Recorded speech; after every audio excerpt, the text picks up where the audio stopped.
Uh-oh, I heard that. Wasn't me. Hear that a lot nowadays. I usually say shit plus 2 is 8.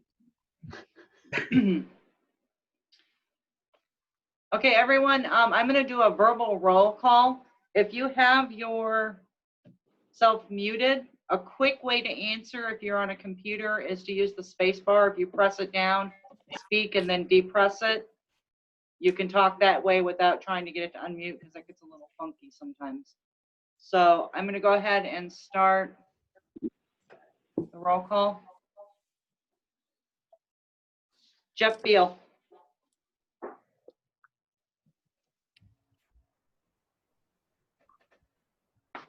Vanessa's not here. Mel Bromberg. Here, I'm here. Vincent Burke. I'm here. Tom Campini. Here. Tom Carey. I'm here. Paul Carlisle. I'm here. Anthony Cantizzi. Here. Frank Catino. Mark Crosley. I think we saw you, Mark.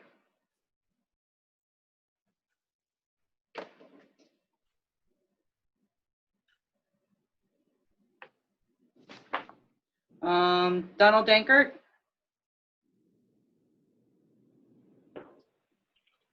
Sarah Davis. Good morning. Good morning. Jennifer DeMaio. Jason Evans.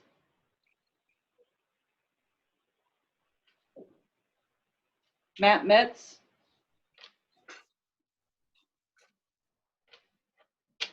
Here. Belle Falzone.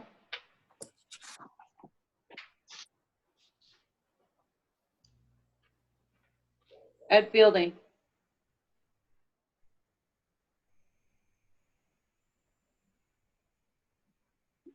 Still muted. He's here. See it, okay. Dave Fuss. Present. Doug Gibson.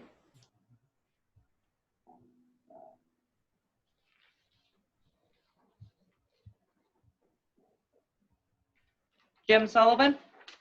Here. Laura Lee Thompson.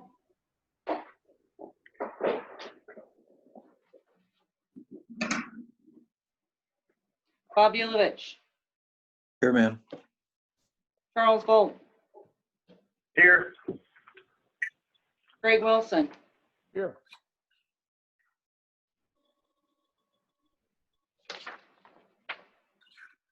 Stu Glass. Here. James Gray. Good morning, here. Yeah, I've done that. Lane Hamilton.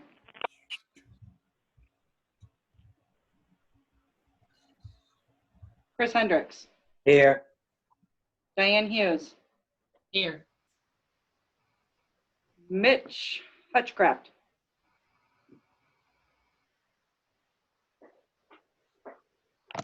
Dr. Jacoby. I'm here. Greg Jones. Gretchen Kelly. Here. Bill Kerr.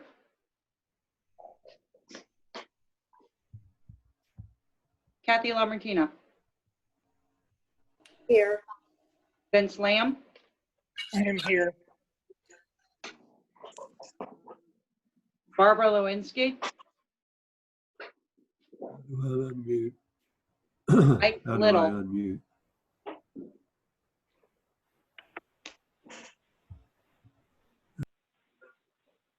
Mike McCabe.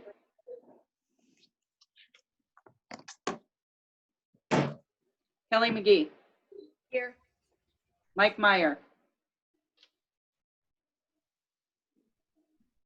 Bob Musser. Here. Judy Orcutt. Here. Kevin Shropshire.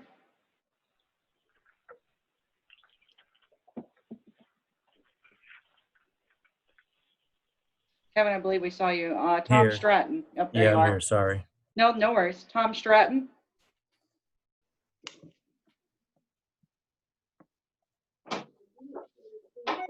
And Gary Ritter. Here. Good morning. You thought I was going to forget you, didn't you? Good morning, Commissioner Ritter. Hey, good morning, Bob. How are you? Good.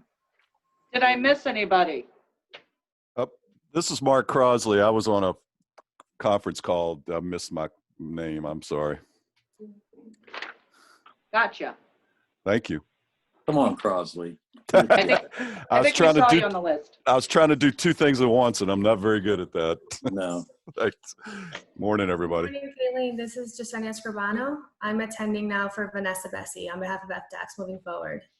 Gotcha. You're welcome aboard. Thank you. Are you out of Chobe? No, I'm out of Tallahassee. Okay, thank you.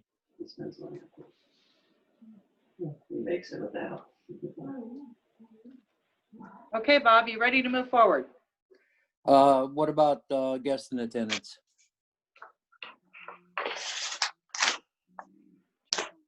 Oh, okay, I got you, Jeff Collins, sitting in for Don. Guests, do you want to unmute yourself and say hi? This is Marcy Frick with Tetra Tech.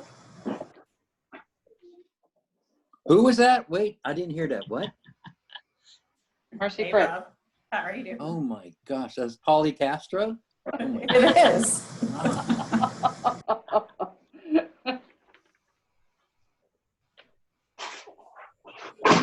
Huffner. I'm with Applied Ecology, filling in for Claudia. Got you, Danielle. Lisa Soto, Marine Resources Council. Good morning, Hey, Lisa. everybody. Dennis Hanasak, FAU Harbor Branch. Good morning, Dennis.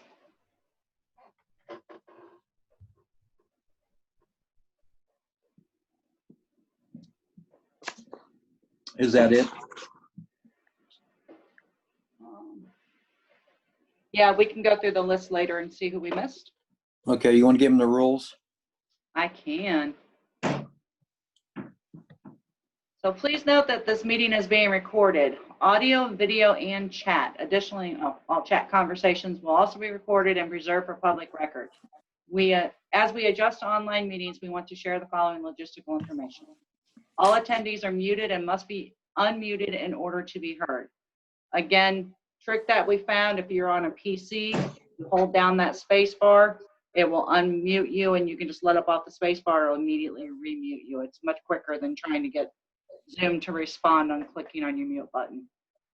For those participating via computer, the raise hand tool is an icon at the bottom of the screen or can be found by clicking the participants box.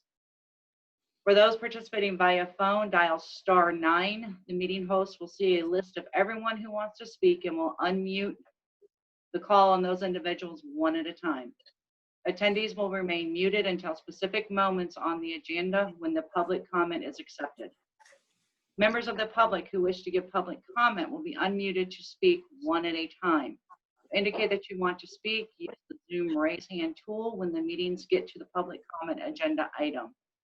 Prior to speaking, all public comment speakers are requested to please state your name and residence or affiliation for the record. Any questions? Thank you, Kayleen. All right, we're going to call the meeting to order. We're going to offer a pledge of allegiance. I pledge allegiance to the flag of the United States of America and to the republic for which it stands, one nation, under God, indivisible, forever. Justice for all.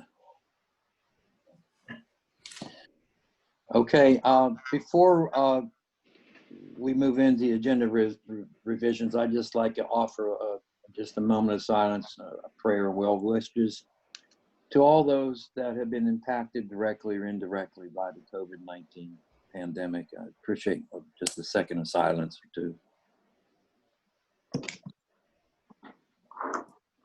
Thank you. Agenda item number 2, agenda revisions. Are there any agenda revisions? All of you should have, Kayleen's been very effective in getting this out early. So all of you should have a copy of the agenda in front of you or somewhere. Okay.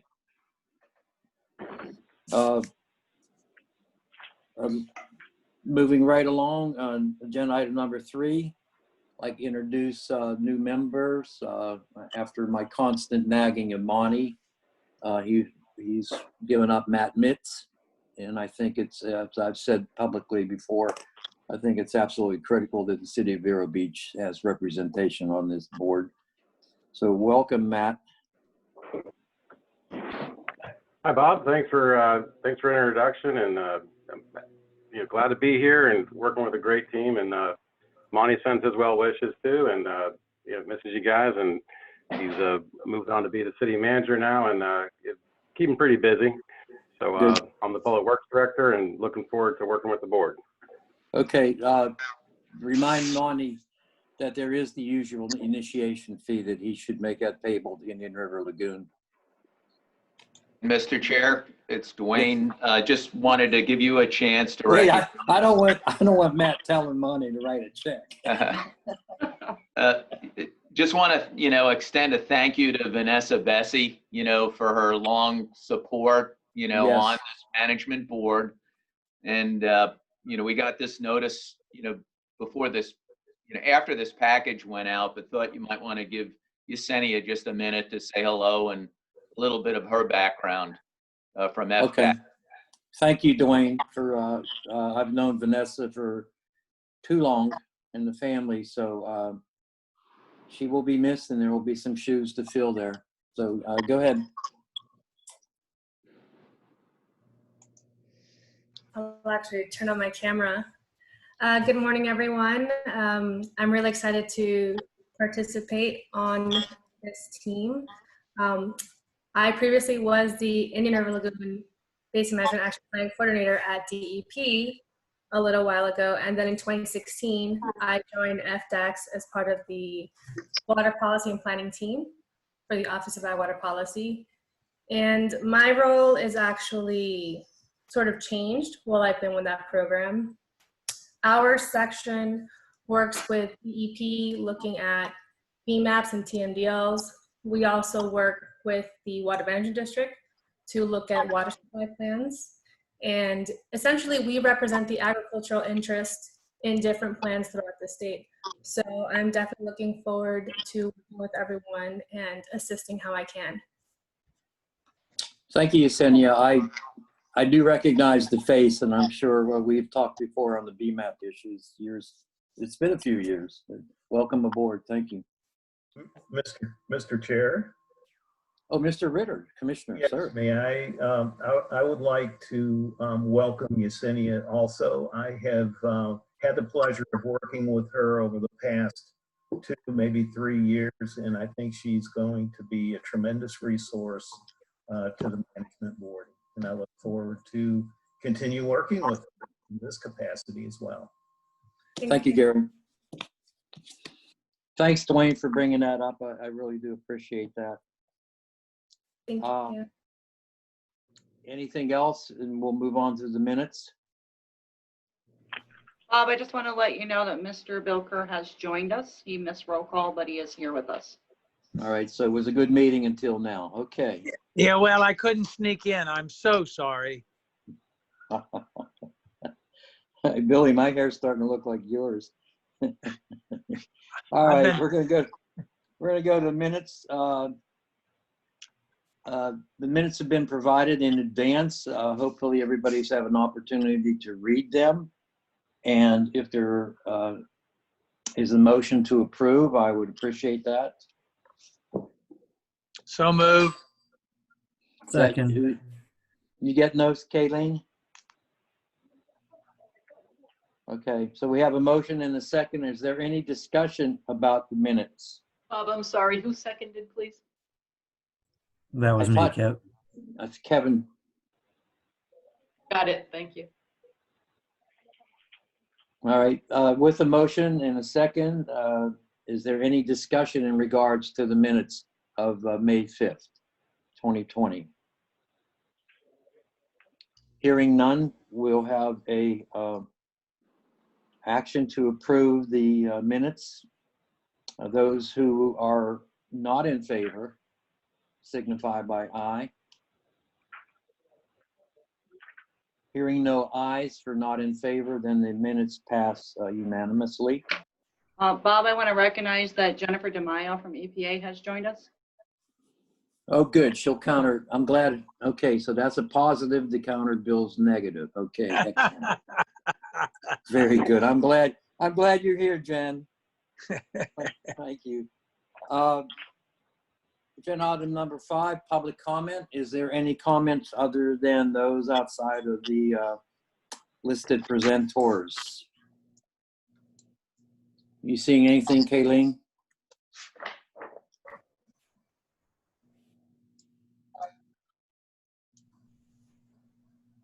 Presuming there's no public comment outside the upcoming presenters, we'll move to agenda item number 6, which is the Finance Subcommittee led by our great Stu Glass, who I'm most appreciative of. Stu, it's yours. Thank you. Well, the Finance Subcommittee met a little earlier today, had a great meeting, good briefing from Dwayne, Dan, and the crew.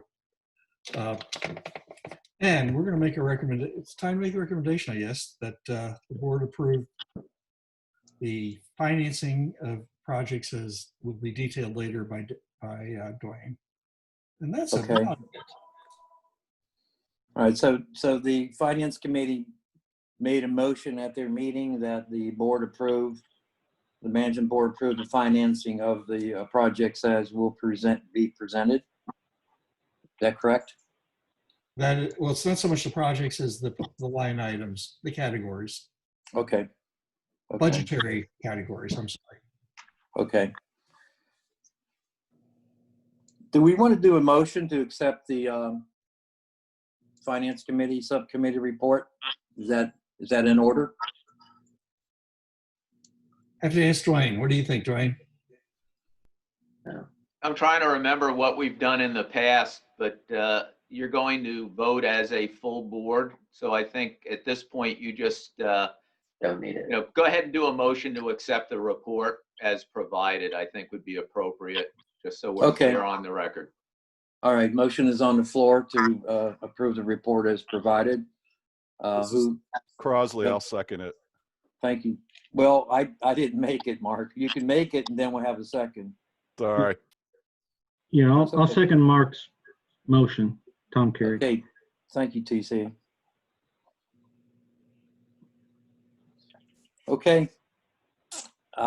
With the motion and the second, is there any discussion regarding the subcommittee report as presented by Stu Glass? Seeing none and hearing none from Kayleen. All those in favor, all those not in favor of the Finance Subcommittee report as presented by Stu Glass, please signify by voice or by signal. Presuming there is none, the Finance Committee subcommittee report as presented by Stu Glass has been passed unanimously by the Management Board. Moving on, agenda number 7, water quality reports. We'll Bob? Yes. Oh, never mind. Go ahead. Agenda number 7, we'll move on to water quality report, starting with the Central Northern Lagoon with Dr. Jacoby. Go ahead, Chuck. Hey, so just again, some brief update, kind of looking from the beginning of the year till a bit last week.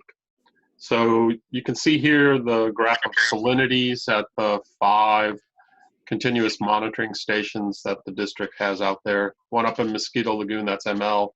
One in Banana River Lagoon, that's BRL. One in the Indian River Lagoon near Cocoa. Another one down at O'Galley, and the most southern one is at Vero. So salinities, I guess overall the picture is summer's kind of taken hold. So you can see here that salinities had a drop when we started getting rain late May, except at Cocoa and in Banana River Lagoon, where get the freshwater inputs as strong. Next. Thank you. Oop. One too far. There we go. Oop. Oop. Touchy, sorry. That's okay. It's better than me doing it. Temperatures are rising, so temperature is pretty much everywhere throughout the lagoon, up around 30 degrees Celsius or 86, give or take, degrees Fahrenheit. So yeah, we're getting into the summer season. Next, thank you. So there were some somewhat high chlorophylls early in the year, particularly in Mosquito Lagoon and a bit in Banana River Lagoon. That overall probably was dominated by the diatom Pseudonychia. There have been some chlorophyll concentrations going high again in Mosquito and down near Vero. Up in the north, that's predominantly Pyridinium, the dinoflagellate, the bioluminescent dinoflagellate. Although there are some Pseudonychia, but further south it tends to shift over to the diatom. Chuck, when you say Vero, what's the approximate locale? Just by 60 there. It's on a platform just north of 60, I think. Okay, thank you. Next, thanks. Dissolved oxygens have been hanging in there pretty well, except for that one dip you see with the red arrow, which dropped below 2, down to about 1.4 milligrams per liter. That's near Cocoa. And there were some fish kills. That was on the 20th of June, the morning of the 20th of June. There were some fish kills reported up in that area near Merritt Island Causeway, the State Road 520, near O'Galley, and up near Titusville. That was on like the 19th through sort of the 24th of July. And then there was no, that's June, sorry. And then there was another fish kill report on 2nd of July near Titusville. Again, all of these are likely to be due to low oxygen levels from blooms crashing, so forth. In most cases, it was the Pyridinium that was most dominant. So that's the one that's been driving things up in the north predominantly. On the 21st of July, the Fish and Wildlife folks from their sort of volunteer samplers did get a sample, a couple samples actually, which had the first indication of bloom concentrations of nanoplankton. So that nanoplankton is predominantly tends to be their identification for something like the brown tide. So I'm checking to make sure that that's what it looked like. But that would be the beginning of potentially that issue. So the larger the Pyridinium and the Pseudonychia, the larger phytoplankton don't tend to bloom in it as expansive blooms or blooms that last as long or get as high in chlorophyll content. So Chuck, when I'm looking at that chart, so you're showing a DO below 2 in around the 18th of June. 20th, and you're showing significant continuation of DOs below 4, which is something. Yeah. Okay. Yep. I mean and that's probably the sort of span of time when they were dipping below 4 may well be what kind of gave that kind of rolling fish kills. Because again, remember these are data that are taken from like one place, so somewhere nearby may well be below 2, depending on conditions. Good point. But it's that kind of span of time when the DOs were being depressed on a kind of daily basis almost. So we'll see. This nanoplankters are the things that have been giving us grief in the past. So we'll see how this plays out.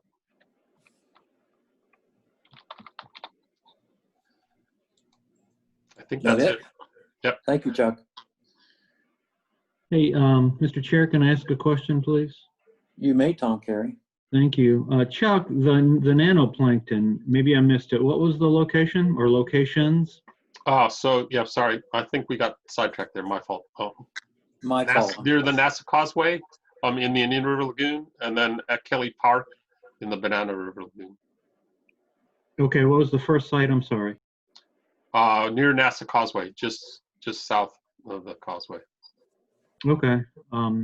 I was aware that there was maybe the start of a bloom in the Hollover Canal area in the Mosquito Lagoon. Have you heard anything about that? Nothing recently, but I'll have a look while people are doing other things and see what I can find. Okay, thank you, Chuck. Thank you, Tom, for that observation. My apology for interrupting Chuck's flow. All right, coming up next is the infamous Diane Hughes.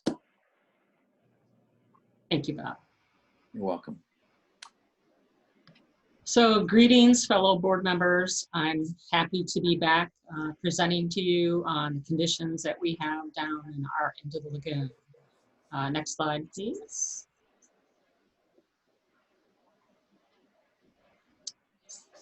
So I put together this presentation last week, and the numbers have definitely changed.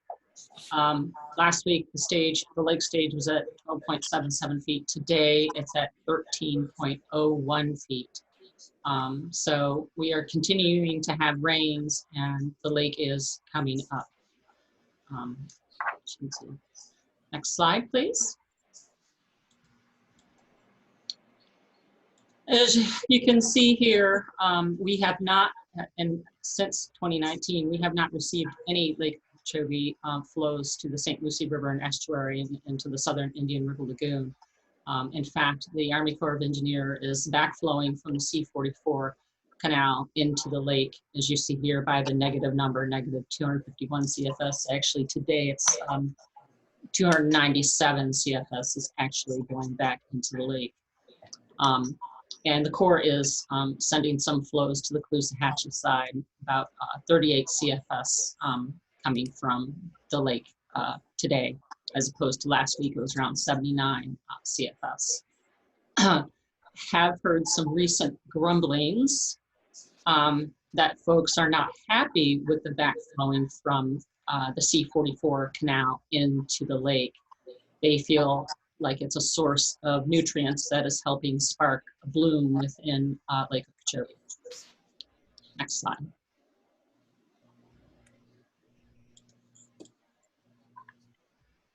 As I said earlier, you can see here, we continue to have local rains within the St. Lucie Estuary Basin. And just almost on a daily basis, we're having hour-long, 2 or 3 hour-long rain events that are occurring. So a lot of the stormwater runoff is our own runoff. It's nothing coming from the lake. Next slide, please.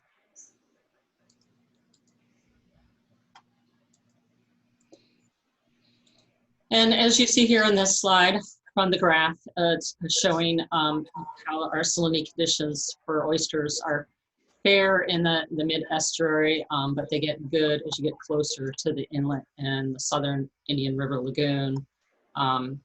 Those are showing you a daily maximum salinity and daily minimum salinity there, you can see, and then the mean value is the green line in the middle. So our salinities as up north have also been decreasing for us down here since we started having those rain events. Next slide, please. Ooh, it's a little cut off at the bottom. That's okay. With the rains, we typically tend to have enterococcus levels that come up at these sampling sites at the Roosevelt Bridge. It's gone from poor to good, so it changes with the rain events. Leighton Park, you can see it's still in the poor range. Unfortunately, I did not check that for today. And then you can see the two that are listed on the bottom, the Stewart Causeway, that's in the Southern Indian River Lagoon. That's why I wanted to include these two sites. So it's been from good to moderate. So actually our own stormwater runoff is reaching parts of the Southern Indian River Lagoon and causing moderate levels of Enterococcus to be present within the area. Next slide, please. And we get a lot of great information from Florida Oceanographic Society, and I didn't see if Mark Perry was on this morning. I didn't hear. And this is all from their citizen volunteer water quality monitoring network. Last week, the inlet area was rated at a good level at 81%, what things should be and where we need to be at. And Indian River Lagoon was in the C range.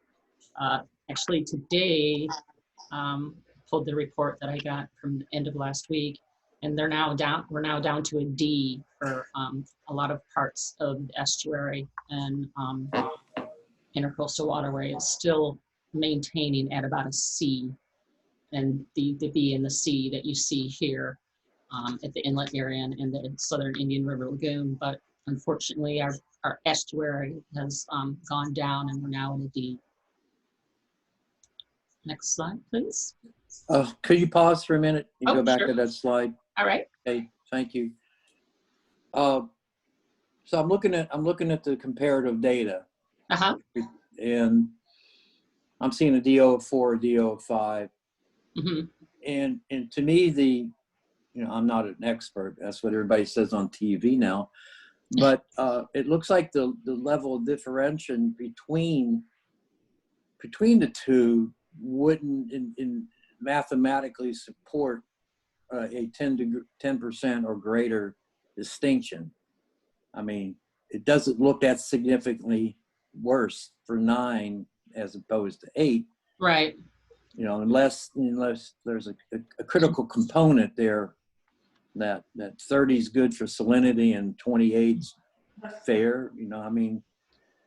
Yeah, this is a scale that was put together by Florida Oceanographic Society, Bob. So that could be a question that we could put to Mark Perry for him to maybe explain better their grading scale.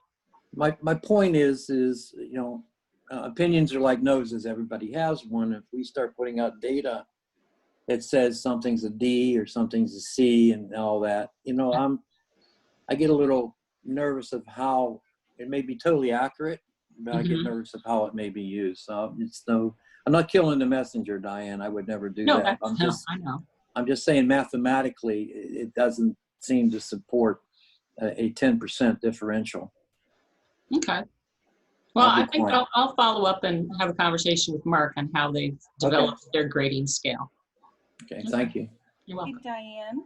Hey, this Yes. is you said that now it's gone to a D. Do you know what the visibility, salinity, and DO numbers are for this?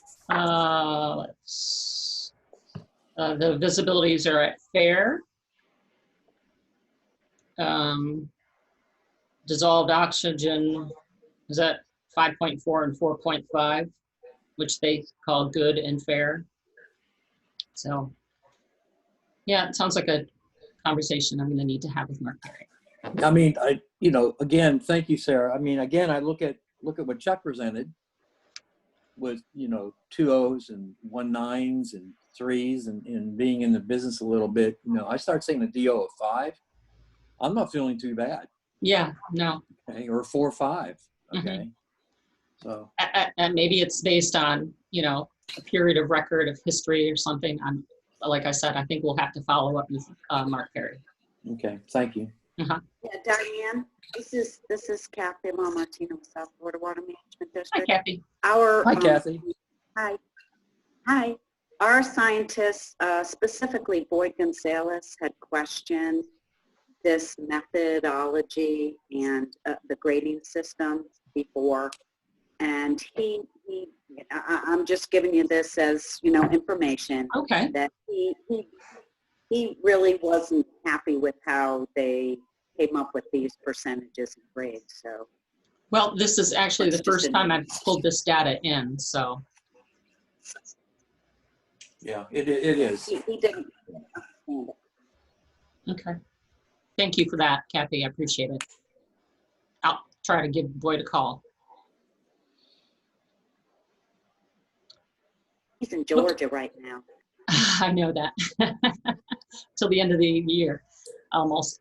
So this here shows you, this is from a week ago, but it's essentially the same this week as well, that showing the bloom potential at 85% coverage a week ago.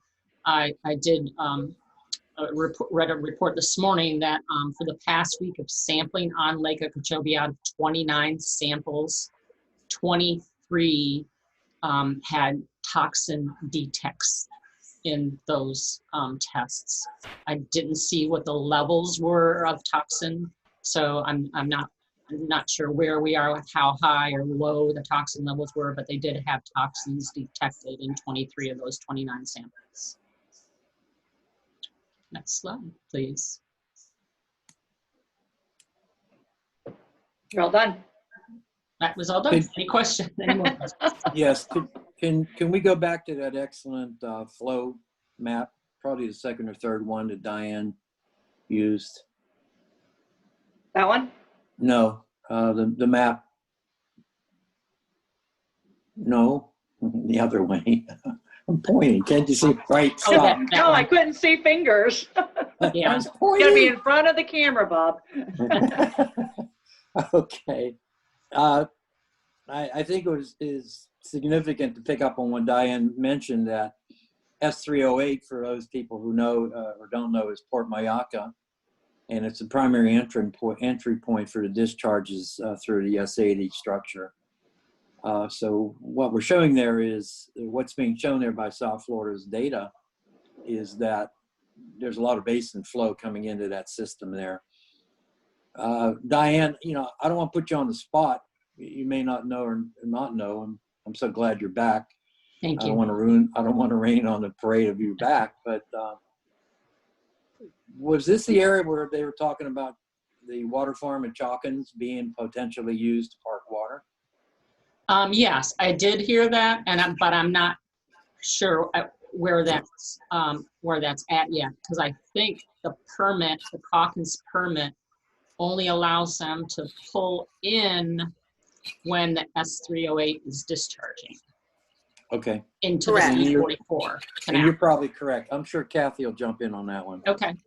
Yeah, this is Kathy, and yes, that's correct. And we are in conversations with the Corps, but it would require a change in the permit. Mm-hmm. Okay. I'll see my second stimulus check before that happens. Okay. Mr. Chair? Mr. Ritter? I actually have a question for Kathy and Diane. It's great to see you back again. Nice report. Thank you. No. Okay. No, I was curious in that C44 basin if, recently the governor came in the water management district, started releasing water through one of the kind of the STA portions of the C44 facility. Is that still being used right now? Kathy, do you have an answer? I honestly can't answer that question, Gary, but I can get the answer for you. Okay. All right. Yeah, I'm just curious because, they did, I know, the whole facility isn't complete, but I know they started putting water through parts of that. Yes, Right. and my assumption is they're putting enough water to keep the plants alive, etc. Gotcha. But I will check on that. Thank you, Kathy. That's an excellent point, Gary. I forgot about the whole, one of the primary purposes of the STA located in that basin was to be able to park water and attenuate it and reduce nutrient loading. So excellent pickup, Commissioner. Good job. All right, Kayleen, see if we can get back to agenda item number 8. And thank you, Diane and Chuck, for your great presentations, as always. You're welcome. All right, so we're agenda item number 8. Brief. I like the agenda. It says speed round, 3 slides, 3 minutes, and you can actually quit the date before the 3 minutes is up if you don't feel that the person you're talking to is a worthy date. So I'll let Doug, Dwayne, I'm going to let you chaperone us through these if you are the appropriate person. That would be me. Dwayne has stepped away for a moment. Okay, Kayleen. That's an upgrade. Thank you, Kayleen. Woohoo. Where's Dennis? There you are. Dennis, you're unmuted. Are you ready? Yep. Timer is set and go. You can go right to the next slide. So you all have heard me in previous times give you the overview, and now the idea is with these rapid presentations is just to tell you the progress. So we continue to have our monthly steering committee meetings. We just had one Thursday, so everything I'm saying is quite current. You all know that we are hooking monitoring needs in the IRL with the vital signs developed by the NEP. And so we've been working on tables that you've seen drafts of previously. We have developed and distributed a questionnaire extensively to throughout the Lagoon area. We actually have made contact with over 110 projects, which is quite a lot more than we expected. We've updated the table of contents, which we use as a roadmap for what the report's going to look like. And we have developed another roadmap, which is basically the workshop. The workshop will be held, we believe, now in November. It will consist of data collectors and data users. Dwayne has an expression, buyers and sellers of data, kind of like that. We've developed a plan where different steering committee members will talk about different aspects of the monitoring plan. Again, all hooked into the vital sign categories. And we've decided to take advantage of the current technology. If we can't all be in a room together, we should use the best technology possible.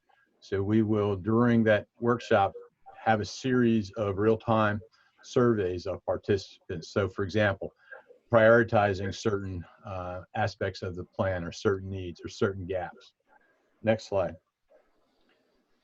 Our next slide is supposed to talk about what's going to happen in the upcoming quarter. So we will continue the steering committee meetings every month. I have to say, I really like my steering committee. There's 14 or 15 of us, and I think everybody's pitching in really nicely. It helps us to get into some of the different agencies. So we have a key person who works with everybody in one agency. It's very helpful, for example. So our information gathering part of this program should end in the next month. Then we will organize ourselves to develop the program, so to speak. We're not going to lose any of this information. A lot of the projects everything will appear in appended material to our report. So everything that's being gathered, nothing will be lost, but it will be synthesized considerably, including GIS maps. And we will then, next time you hear from me, we will have a clear understanding when that monitoring meeting will be, a final schedule, and a finalized monitoring workshop list. And then we'll work on the report. Next slide. Dwayne says, what do we need from the management conference? First of all, I'm available always. Just let me know if you have any questions. I'm going to work with Dwayne to have participation from the management board and the STEM AC at the monitoring workshop. And of course, we expect that everybody in the management conference will do a very thorough review of the draft IRL monitoring plan when it's available at the end of the year. Good job, Dennis. Yay, Dennis. Any questions? Yes, Dennis, thank you. I read locally that the Kilroys are back. How does that play into your gig? Well, if you mean specifically with the monitoring plan that we're developing, right? So one of the members of the steering committee is Warren Falls. So we do have Warren. Okay, great. Is there? I'm not sure. I don't know titles very much, but he's the project manager. He's the guy who runs it day to day. In specific, the new Kilroys, the new money they got is to specifically place Kilroys near areas of freshwater input. So for example, in Indian River County, the relief canals, as you know, are the major places where freshwater comes into the lagoon. And exactly. It's really interesting. If you're referring at how this might relate to, say, the IRLNEP work I do, which is a network of environmental sensors that we have up and down in the lagoon, they are a lot more focused on the inputs of the tributaries and the canals. And we're looking more at the overall patterns in the lagoon, which is kind of a synthesis of everything that comes in and everything that goes out. Okay, that's good. I forgot Warren was the linchpin on that. That's great. Thank you. Mr. Chair. Hey, Dee. Good to see you. Before we move on, I just want to let everybody kind of know where this is headed. So we've got this monitoring plan that will come back to the management conference, you know, at an appropriate time for adoption. But what's really exciting about this is the process that Dennis has kind of put together and the structure. I anticipate this being the genesis of better communication lagoon-wide among all of those players who are involved in monitoring. And so, you know, once that plan is in place, I have every expectation that we are going to try to keep convening many of these players on a regular basis to make sure that our whole network is talking to each other at a higher level than maybe we have in the past. So Dennis has done an amazing job pulling all these groups, some 90 different data collectors and users together. And so excited about this project. And Dwayne does. Dwayne, if I could just add one thing to that, is that also this feeds into what Claudia is working on with the science plan. So basically, we're getting all the contact information, we're getting the scope of what everyone does, but then that information will be used by another one of the projects that you'll hear about shortly, in terms of actually getting the data, looking at the data, and making an assessment of the science of what we know about the lagoon. Thank you, Dwayne. Thank you, Dennis. Does this tie into, or does this lead down a path towards increased atmospheric deposition monitoring? I'm going to address that with you all probably in the November discussions about the 2022 fiscal year. Okay. But we have made dramatic kind of advances at the staff level with our partnerships as it relates to monitoring and how we operate. And so one of the questions we're going to have to move forward to, and hopefully this plan will help advise us, is if we want to expand atmospheric deposition, you know, what does that look like? Is it 2 stations? Is it 3? We've made a significant financial commitment over the last 2 years to harmful algal bloom monitoring. And now that is we are a core player with the water management districts and DEP and FWC, you know, and water quality. And so this monitoring plan will help guide us. But what I'm excited about is, for the first time in the history of this National Estuary Program, we've got an active, you know, partnership in monitoring with those core players that are out there already and have been doing this for years. So yes, we'll be talking about atmospheric and a number of other things as we start looking at the 2022 fiscal year budget. Thank you, Dwayne.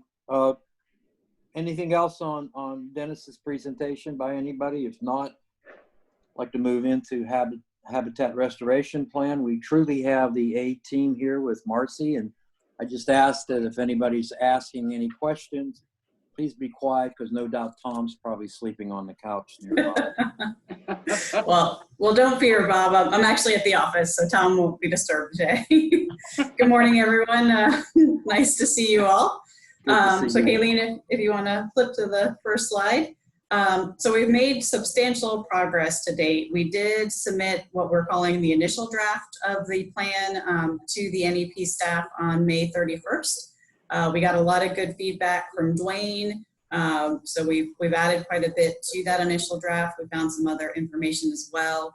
In addition, we've sent out some information requests to what we're calling our habitat experts to try to get some details on each of the habitats that we are covering in the plan.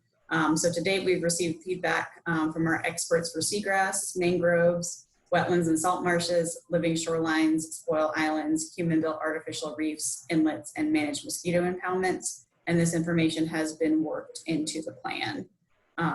So on the next slide, we are moving forward and updating the draft. So we're getting in information as it comes in from our experts. We actually last week did a big overhaul on the table of contents, and we think we have a version now that flows a little bit better with a lot of great information. So our next draft will go back to the NEP staff this Friday, the 31st, after they've had a chance to go through that draft. We will send it out to the entire management conference, probably we're hoping kind of mid-August. So keep an eye out for that. We'll ask for comments from you all over a few week period of time, and then we'll work to finalize that document. Our current due date, September 30th, depending on the level of comments we get, and if there's some other good information that we need to work through that might get pushed out a little bit more, but we're still aiming for that September 30th date. So on the next slide, what we need from you all to make sure we can get to September 30th is we are still looking for some information from our habitat experts related to the water column, submerged bottom, and oysters and clams for our filter feeder section. For this information, we're looking for restoration recommendations of what we should be looking to restore in each of these categories. What's considered site success for restoration, so we can put those criteria in the plan itself, as well as short-term outcomes of what we expect from restoration of these habitats within about 5 years, and then long-term outcomes looking, out 10 or more years. So once we can get that feedback, we'll have a pretty complete document that folks can start reviewing. So if you have any data around these or any of the habitat, we'd really appreciate that. And Kayleen, on the next slide. So Rob Barron's our project manager. Oh, I guess we didn't put the contact slide in there. I think you have both Rob and my contact information. So if you have any information, please send that along. And thank you for those of you who have commented so far. Good job. Right at 3 minutes, Marcy. Use my time wisely. Are we on the right slide? Okay. We are. That was our last slide. Okay. Thank you, Paulie Castro. Any questions for Marcy in regards to, now people are going to want to know why I call you that, so you'll have to explain it to them later. I think a lot of people knew me as Paula Castro too, so. I always thought your first name was nodding. She Paulie. just popped up. Yeah, I have a question. Actually, I have a question for Kayleen. Will these presentations be, or are they now on the website so we can maybe download or look at them? They're hard to get on the website, Tom, because of ADA considerations, but I can be more than happy to share them with anybody who would like them. Oh, please do, because then I can do some following up. Like, Marcy said she needed some help. We can probably help with some of these things. So. Making a note. I'm writing as fast as I can, but I know I'm missing stuff. So I kind of wanted to slide. Me too, Thanks, Tom. TC. You're not alone. Thanks, TC. All right, if that's okay, we'll move on to, since you're done writing, Kayleen, we'll move on to the state of Lagoon. I'm not getting any. All right, Danielle, you ready? Okay, I'm ready. Okay, so do me a favor. When are you sitting at the computer now? Yes. Oh, hang on a second. I'm going to mute Ed. Thank you. All right, now I'll start your timer. Go, Danielle. Perfect. I'm going to try and go as fast as possible. So we're going to talk about two projects. We're going to talk about the Lagoon-wide asset mapping and then the State of Lagoon technical report. So for the first one in progress, for the Lagoon-wide asset mapping, we've done all of the conservation land maps in the watershed area. And then we also updated our wetland coverages for the wetlands along all of the lagoons as well, based on what we had for the most recent available imagery to us. So that was all done in a limited effort.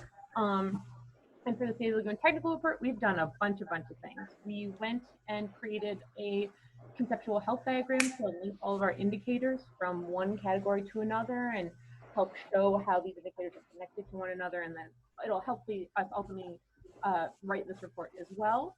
So we also held a kickoff meeting with our steering committee and kind of explained their role and showed them this diagram that I talked about previously, and got a lot of good feedback from them to say different things we might want to shift or what we might not want to rename. So we got some good feedback there. We also assembled a list for our technical advisory committee, so our TAC. We have a list of experts for that. But the main portion of what we did this quarter was a lot of literature review. We've collected, I think, about 300 journal articles, white papers, book references. So we've got a lot of information, what we're calling our digital library. And that we also kind of compiled everything into a data availability matrix. So it kind of summarizes things spatially and temporally of what we have for data and databases. Next slide.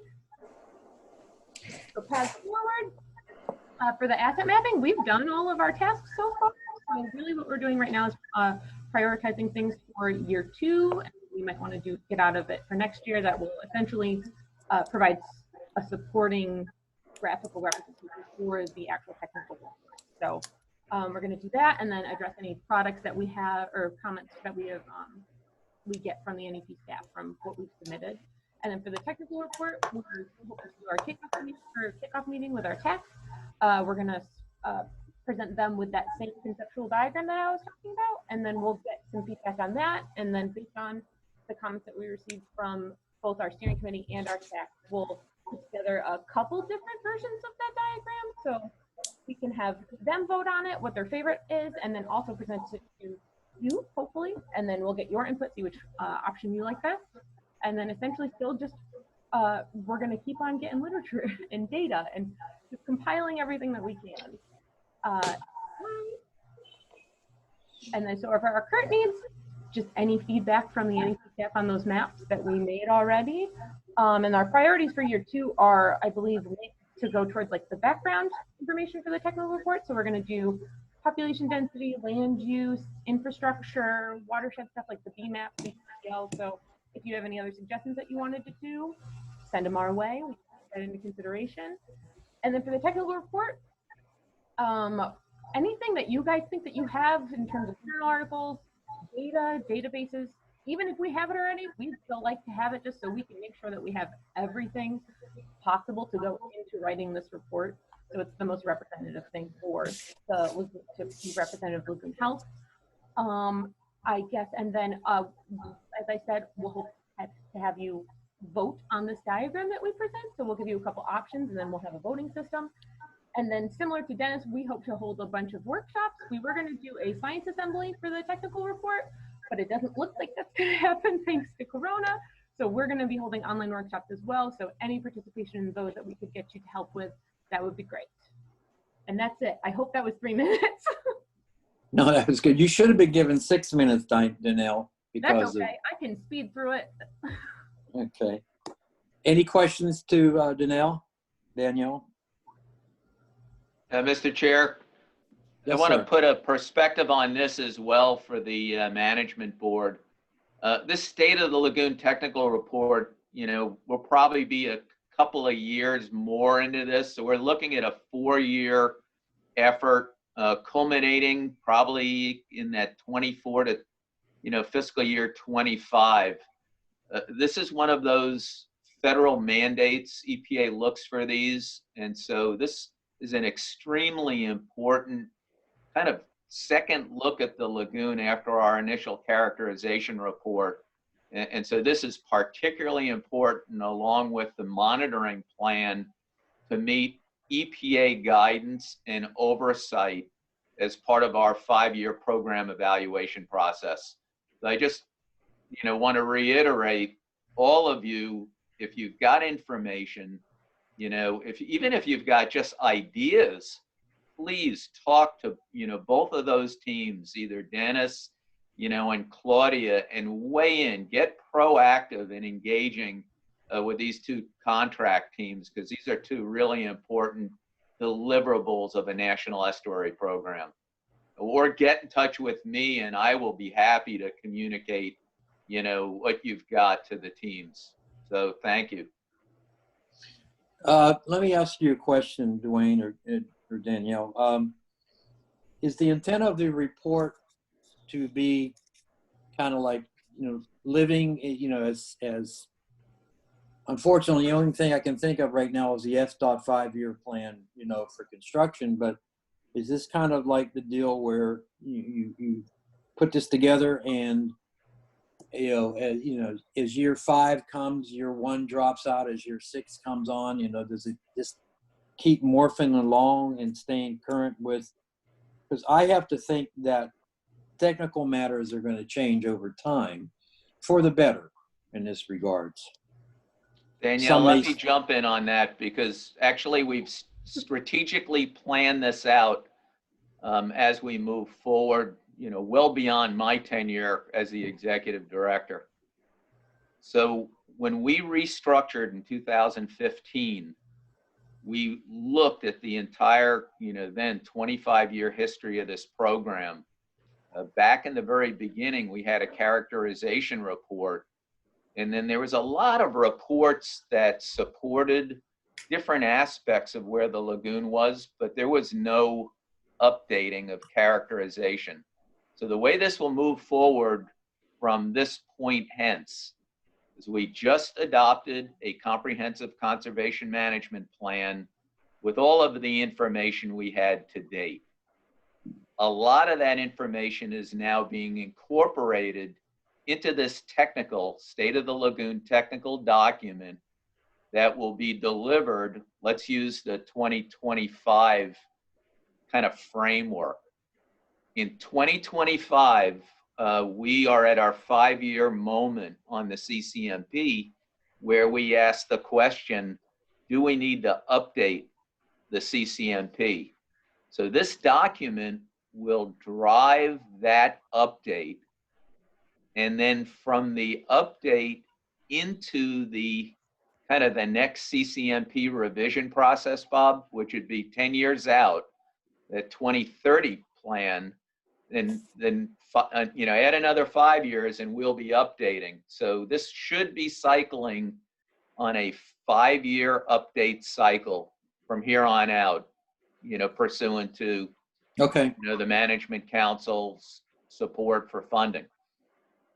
Key word, funding, because, you know, the projects, the plan, the vision tied into the maintenance, but obviously tied into the funding. All right. Thank you. Mel would like to speak. Go ahead, Mel. Hi. I just wondered, Danielle, where is the framework assessment now that was shown us in the last quarter meeting? Do you know where that is? Is it finished up?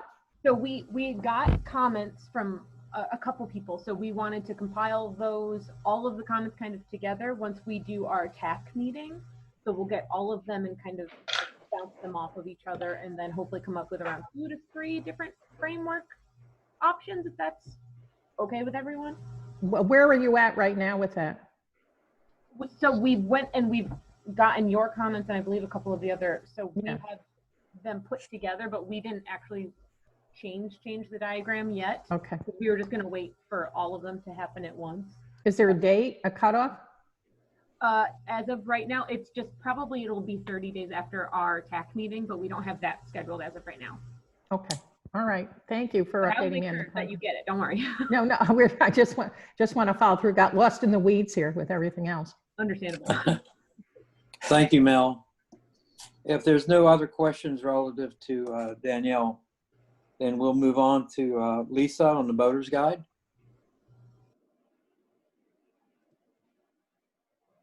Lisa, are you there? Can you hear me now? We can hear you now. Yay! Hey, it's Lisa Soto, MRC. I'm gonna make up for any time. I just have really one slide. Slide, please. So we've been focused on collecting data, and I think we have satisfactorily collected everything we needed for fishing piers, marinas, and waterfront restaurants. And I really have to give a shout out again to Janet Zimmerman at Find, who did a tremendous job of collecting the data down the south end of the lagoon, and our friends up in Volusia County, Debbie and Chad and others really did a great job up there. And then my team went out during the COVID time and collected the data pretty much on everything else. So we've got all the data that we need for the report given to FWRI, and we're started working in-house here on writing the content, and we're working closely with the FDEP's Clean Marina program on the Clean Marina content, and the Coast Guard Auxiliary is really instrumental in providing us with the safe boating content, so that's been great partnership there as well. FWRI has compiled all of the data that we've given to them, and they started to create a master project file and applied all the cartographic standards that that they use for GIS metadata.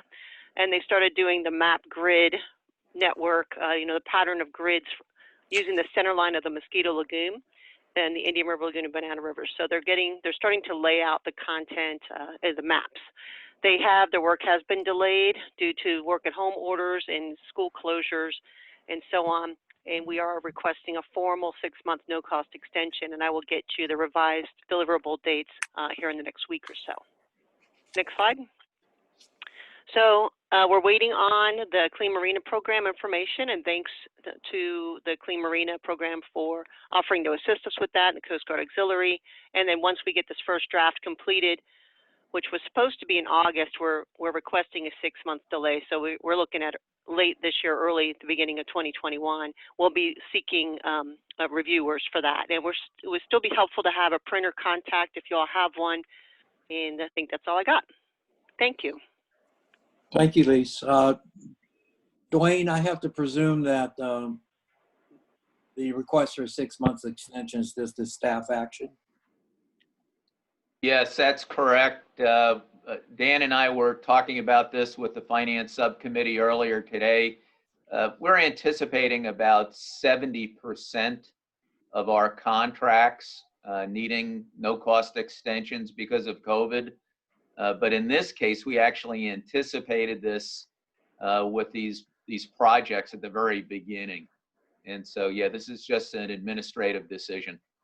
Okay, thank you. Thank you, Lisa, for an excellent report, and thank you, Dwayne, for that filling. And we'll roll right into Climate Ready Estuary, Dr. DeFries. I'm going to do this quite quickly because you've all had the benefit of hearing from Dr. Randy Parkinson and his team, but I wanted to put this one in a full context. And so we were able to secure 2 supplemental grants from the US EPA that allowed us to move this project forward. Climate Ready Estuaries has been a high priority within the National Estuary Program, and I'm really happy to announce that we are now completed in that second phase, the adaptation plan. So we first did a vulnerability assessment. In that diagram, you see there's steps to this in the EPA formula. The second phase was to do the action plan, and now I have the final draft action plan from Randy Parkinson and his team. And so I am now, and I will work with our staff, assembling those 2 reports into a single Climate Ready Estuary report, which we hope to have back to you all for kind of review in that November context.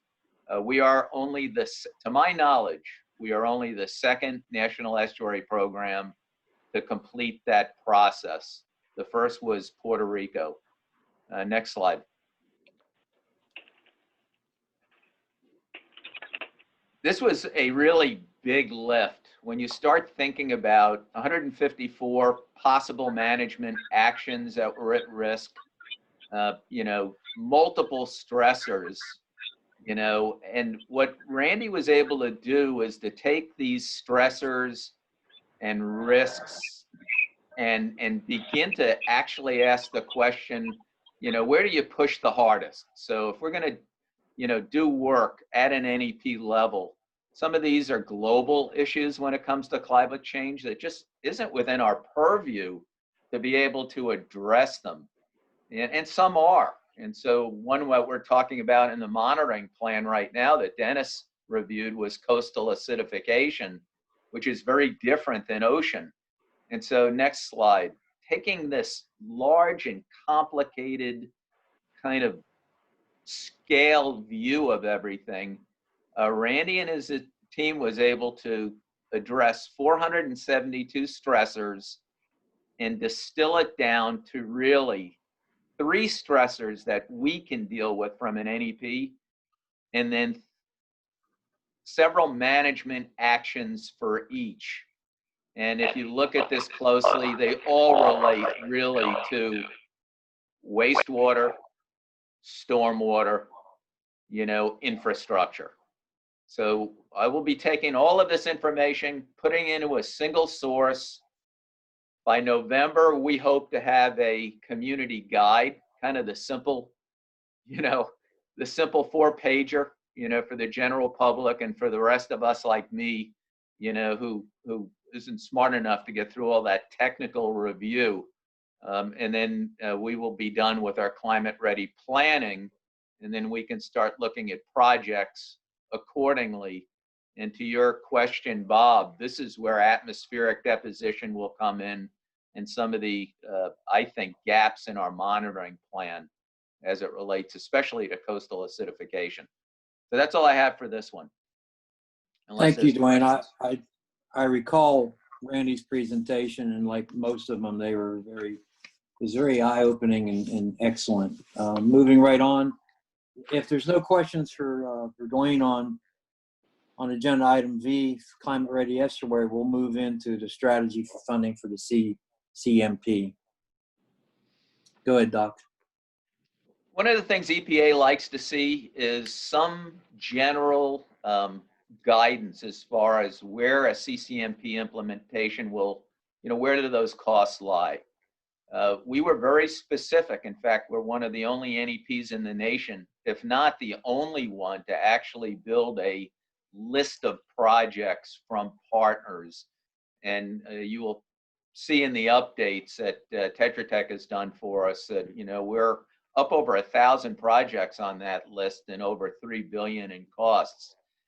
So rather than trying to do this generically, my staff and I drafted a very detailed, even though it's high level, it's a document that is a strategy to fund a comprehensive conservation management plan. That draft document was submitted to the Finance Subcommittee. They will review this document over the next couple of weeks. As soon as we hear from each of those members, we will incorporate all of their recommendations as far as edits, and then we will submit this document to the management board. We'll send it out to everybody individually, the STEM AC, our council, and then we will collect comments from you all and additions and suggestions as we move into the end of September. Hopefully by the end of September, we'll have assembled all of your comments and thoughts. And my hope and intent is to bring this to full closure in the November meetings, that we would bring it back to you all for final adoption in November. But this is important. And I have to give Kathy kudos here. This document was about, 80 pages when I first drafted it.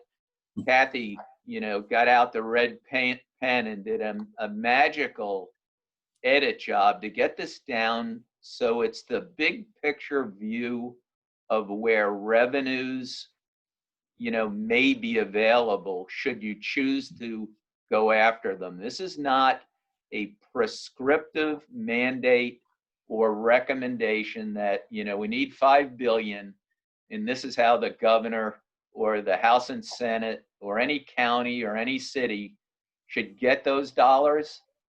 The big message in this draft document is that if we have a $5 billion need and we want to do this work in 20 years, then we're looking at $250 million a year. Is it possible to get there? The answer is yes. Is it easy? No. Is it going to be a single source of funding? No.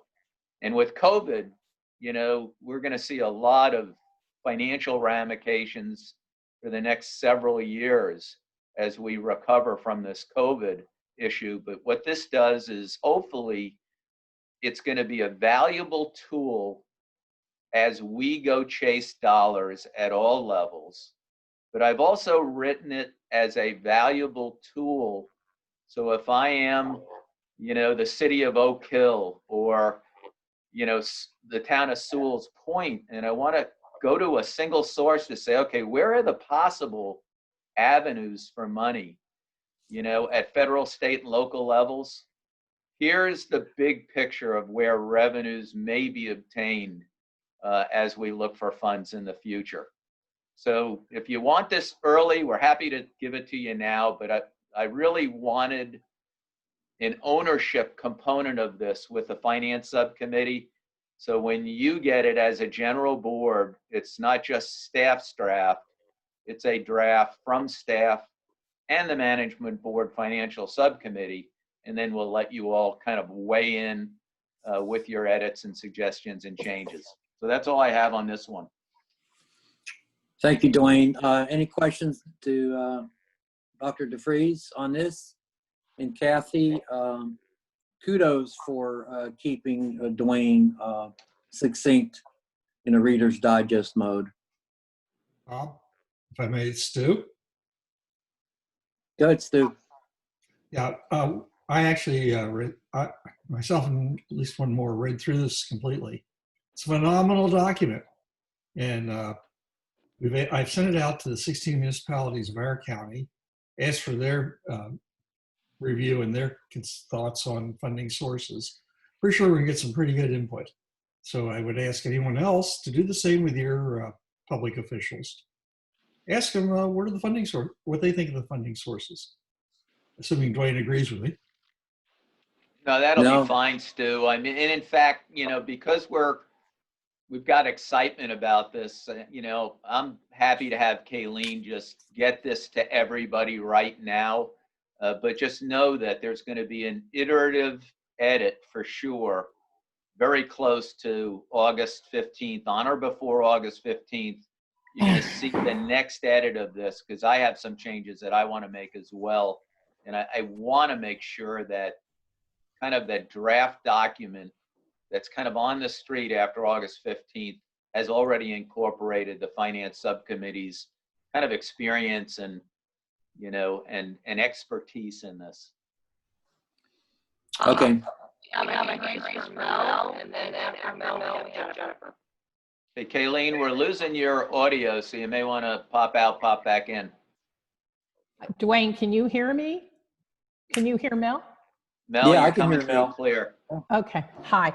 Dwayne, it's an election year. We have candidates running. Our league would be very interested in having this financing report because we do pose questions to the candidates, and in terms of financing, like for county commissioner races and for other environmental advisory board relations, et cetera, and nominees, we would be very interested in obtaining this and looking at it and talking to them about you know, needs for financing for the Indian River Lagoon here. So is it possible the NGOs or the ones who do political advocacy around voter education could get this? Well, as of this meeting, this is now part of the public record. And so you make a request and I will send it to you. Okay. The one thing I noticed when we were briefing this morning with finance subcommittee is that we don't have every page with a giant draft across it. And so we'll probably, you know, take care of that. But yeah, I'm happy to make it available. But you know, this is a draft document. It has not been adopted by the management conference. It has not been adopted by the IRL Council Board of Directors, and it's high level. And so I just want to caution everybody, you know, I think there's some really interesting information. When you read it, you'll see I've taken some personal, professional liberties to throw out some creative ideas. But that's what I'm looking from you all, that each of you have had different experiences in generating dollars.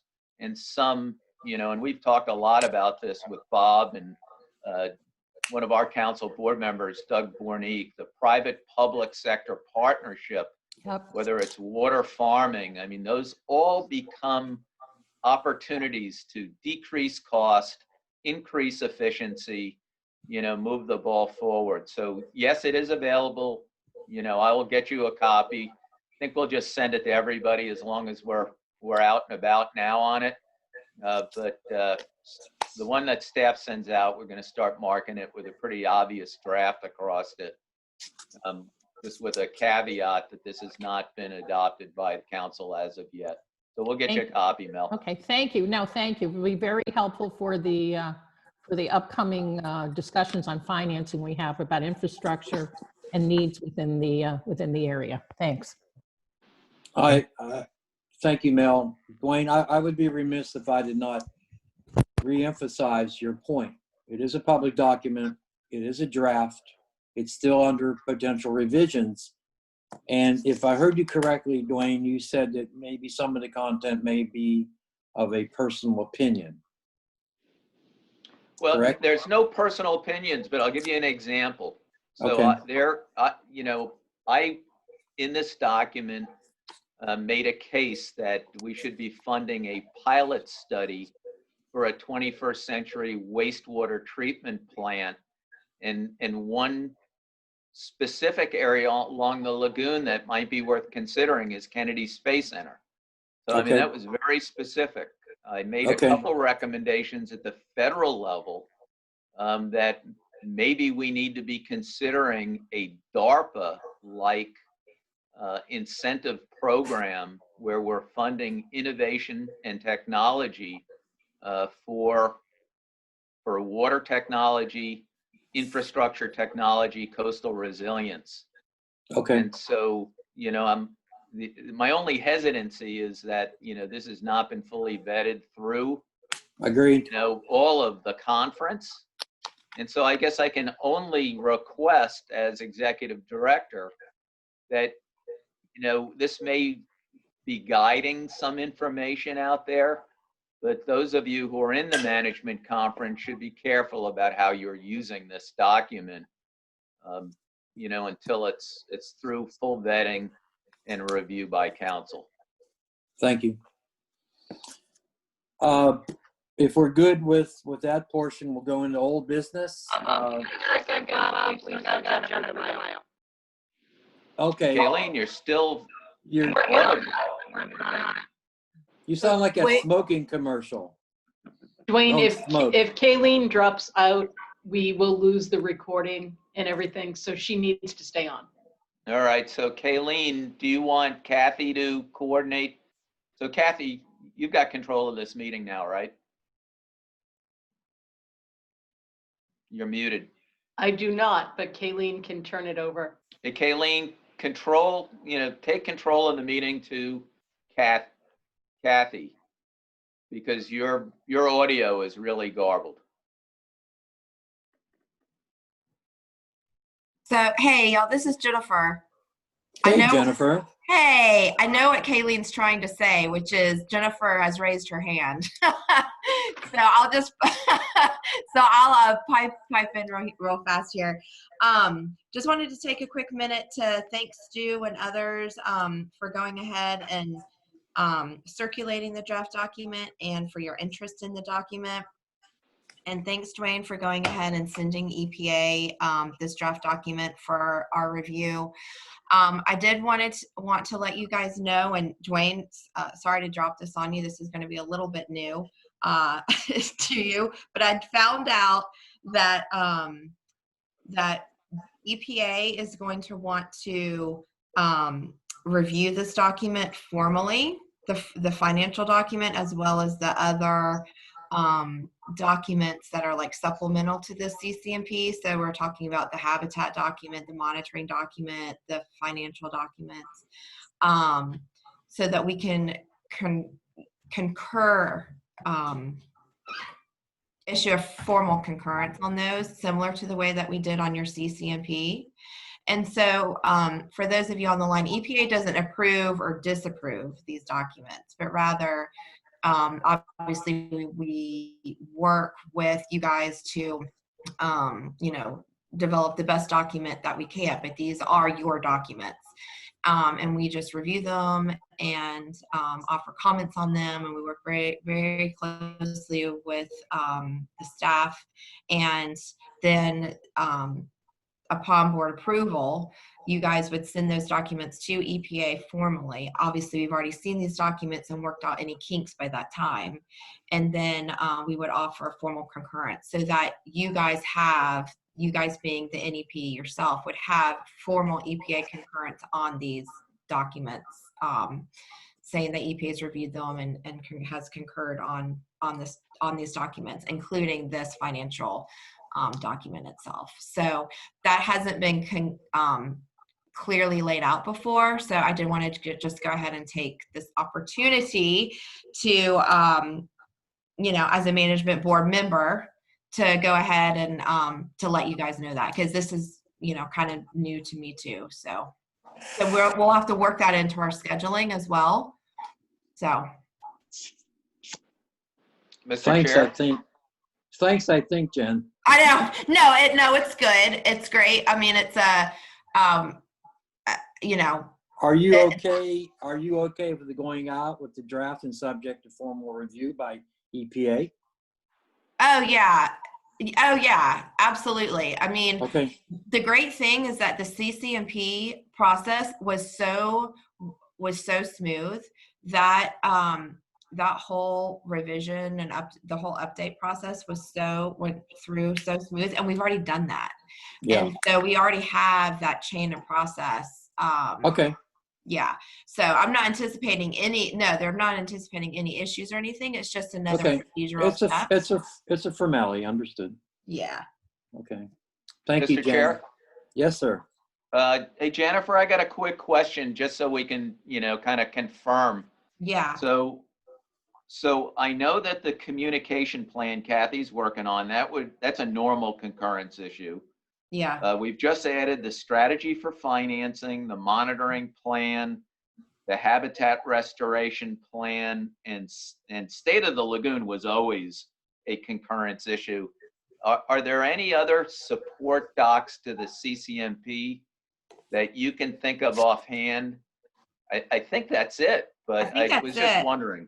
Yeah, that's it. There was the habitat, the monitoring, the finance, and there were all those things that we could have done inside the CCMP, but we decided to do them outside of the CCMP for a number of reasons.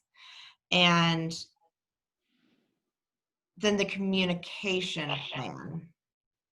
Okay, got it. So I'm actually excited about this. I think having EPA concurrence, gives us each of these plans more horsepower.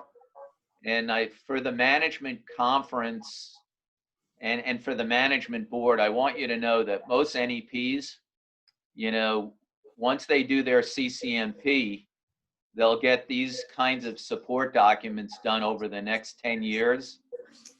We have front-loaded this. So we passed the CCMP in 2019. Between now and sometime in 2021, we'll have met all of those concurrence documents, before the first 5 years of CCMP implementation. So thanks for the heads up on that, Jennifer, and we'll work with you closely on this. Yeah, absolutely. I understand it's going to be part of the funding guidance that has yet to come out. So that's the reason why nobody, Right. Yeah. Thanks, Jen. Thanks, Dwayne. I got one more, Mr. Chair, while we've got Jennifer on board. Hey, Jennifer, is the Climate Ready Estuary, is that a concurrence doc too?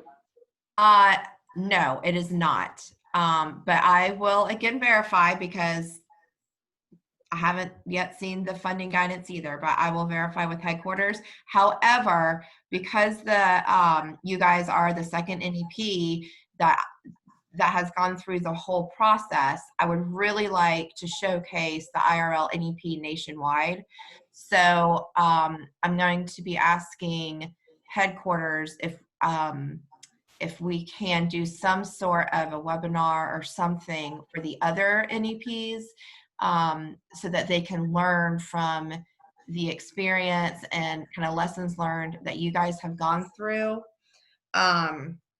with Dr. Parkinson to, do the two different, the vulnerability assessment and the action plan, and then going forward with your kind of, the one single Climate Ready Estuary report and things like that. So I really want to showcase the work that you guys have done. I think that other NEPs can really benefit from that. Y'all are above the curve on on a lot of this work. So while it's not a formal EPA concurrence, I think if it's not too much of a bother, be expecting EPA to be knocking at your door to ask you guys to be doing some demonstrations on your work, if that's okay. No, we're definitely there, and I've got a summary document that'll go to you before the end of the week on all of our climate-ready actions to date. So staff's reviewing that, and we'll have that to you this week. Thank you. You're amazing. Thank you. Thanks, Jen. Just remember, don't shoot the pioneers in the chest. Thank you, dear. Yes, ma'am. Commissioner Fielding has his hand raised. Okay, go ahead, Ed.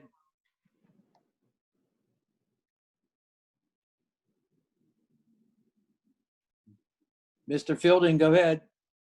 Aileen, could you unmute Ed from your end, or is that on his end? He's not He muted. is not muted.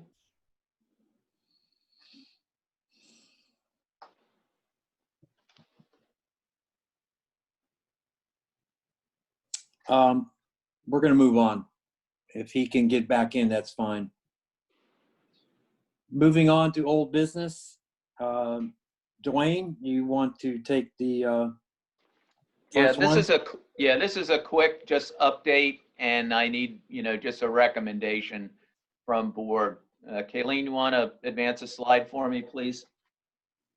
So last meeting, we went ahead and passed and council approved authorizing the fiscal year 2022 request for proposals. And if you remember, we're following, the trajectory we've been on. So agreement at the last meeting was for 4 proposals. One was in, go ahead to the next slide. One was in water quality, habitat restoration, community-based restoration, science and technology. What we didn't do, because we wanted to see where we were financially with COVID, was to put target numbers for our applicants. And so we're comfortable now that, we're going to move forward business as usual. So the only additional recommendation we need from the management board is to continue to hold those numbers for up to 500,000 for water quality, up to 200,000 for habitat restoration, 200,000 for community-based restoration, and up to 100,000 science and technology. Should we see financial issues emerging, what we're going to do as staff with you all is in our November meeting, we're going to address early the fiscal year 2022 draft budget process. And of course, you all know that that RFP process is rigorous. It will review, and rank projects based on available funds. But the hope is that by the time we get into a decision point from the council and from you all, which would be the first meeting in 2021, that we'll have a little bit better idea of our financial position for 2022.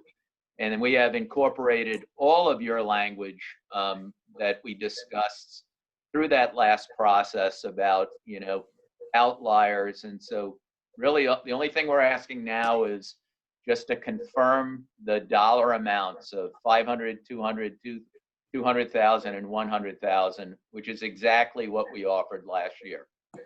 All right, so we're staying at the 1 million mark. Correct. Okay. Any questions of Dwayne? If not, can Hang on a second, Bob. Can you hear me better now, first off? Yes. Yes. Okay. I want to go back because I just figured out how to unmute Mr. Fielding. He's actually on his phone. His Ed thing didn't have a mute button on it, but I can unmute him if you would like him to go and ask his question. And then we do have a couple of hands up after that. So, Mr. Fielding, okay. I'm going to unmute your phone. So if you can speak into your phone. You're unmuted now. Thank you. Thank you, ma'am. I was saying that I had not seen, that suggests the proposal that we have for the CCMP? I've not seen that, and so please do send me a copy. I mean, maybe it was sent in general to the subcommittee, but I'm not aware of it. I think in Dwayne's comments, he indicated at this point they just were going to distribute it. Okay, with the due caveats of draft and subject. I heard that. Okay. But what I was suggesting, it was also stated that it had been delivered to the finance subcommittee, but I'm not aware of that because I didn't get it. Okay. And I would like to get it, please. So I'm sure that can be. Okay, thank you. Okay. Next you have, yes. Go ahead, you have others? You have Kevin? Yes. Kevin Shopstar, okay. Yes, in regards to your current topic, the 2022 RFPs, right. Since there is a unfortunate potential of less than the expected dollar amount being available, and we have these numbers that are pretty standard, should there also be a instead of saying water quality up to 500,000, saying water quality up to 500,000 or 50%, so that way it breaks it down as a percentage, so we're not trying to guess, well, should we have 400, should we have 300? If we establish 500, that's 50% of the millions. Just go ahead and link them all as percentages. That's a good point, Kevin. I'll just leave it open to the rest to comment on. Mr. Chair, if I might. Go ahead. The only reason we list these dollar amounts is to provide guidance to the applicants about how they should kind of judge their projects, their contributions. And so this is more of a, there's no sense in asking for 4 million if we've only got 500, up to 500,000 available. Right. And so, Kevin, what will happen in this process is that, should we see less dollars, almost every decision we make in 2021 going into our preliminary budget in March, on or before March 1, and then as we move towards final budget in June, almost every decision that's being made is going to be contingent on available funds, because, to be honest, we may not know where we stand exactly on the budget until we get through the Florida legislative session. The federal government, I can kind of predict a little bit based on appropriations. And I'll talk more about that lately or in a bit. But right now, I think we're good with this. It just gives them some guidance as to what might be available maximally for their project proposal development. But thanks, Dwayne. Look at that. Concur. Okay, Kevin, that was a good point, but I think Dwayne's, I think his point's well taken. If you got a $2 million project and there's only a couple $100,000 in there, it's kind of like when you go to the restaurant up there and where you live and it says market price. It's kind of like you want to stay away from that item on the menu. So thank you for your comment. Therefore, we'll need an action, a motion to recommend that the IRL Council Board of Directors authorize staff to develop and issue fiscal year 2022 RFPs pursuant to tentative fiscal year 2022 budget allocation amounts for each RFP as discussed by Dwayne. Is there a motion? So moved. Second, Paul Carlisle. Okay. Motion by Stu Glass and second by Paul Carlisle. Welcome, Paul.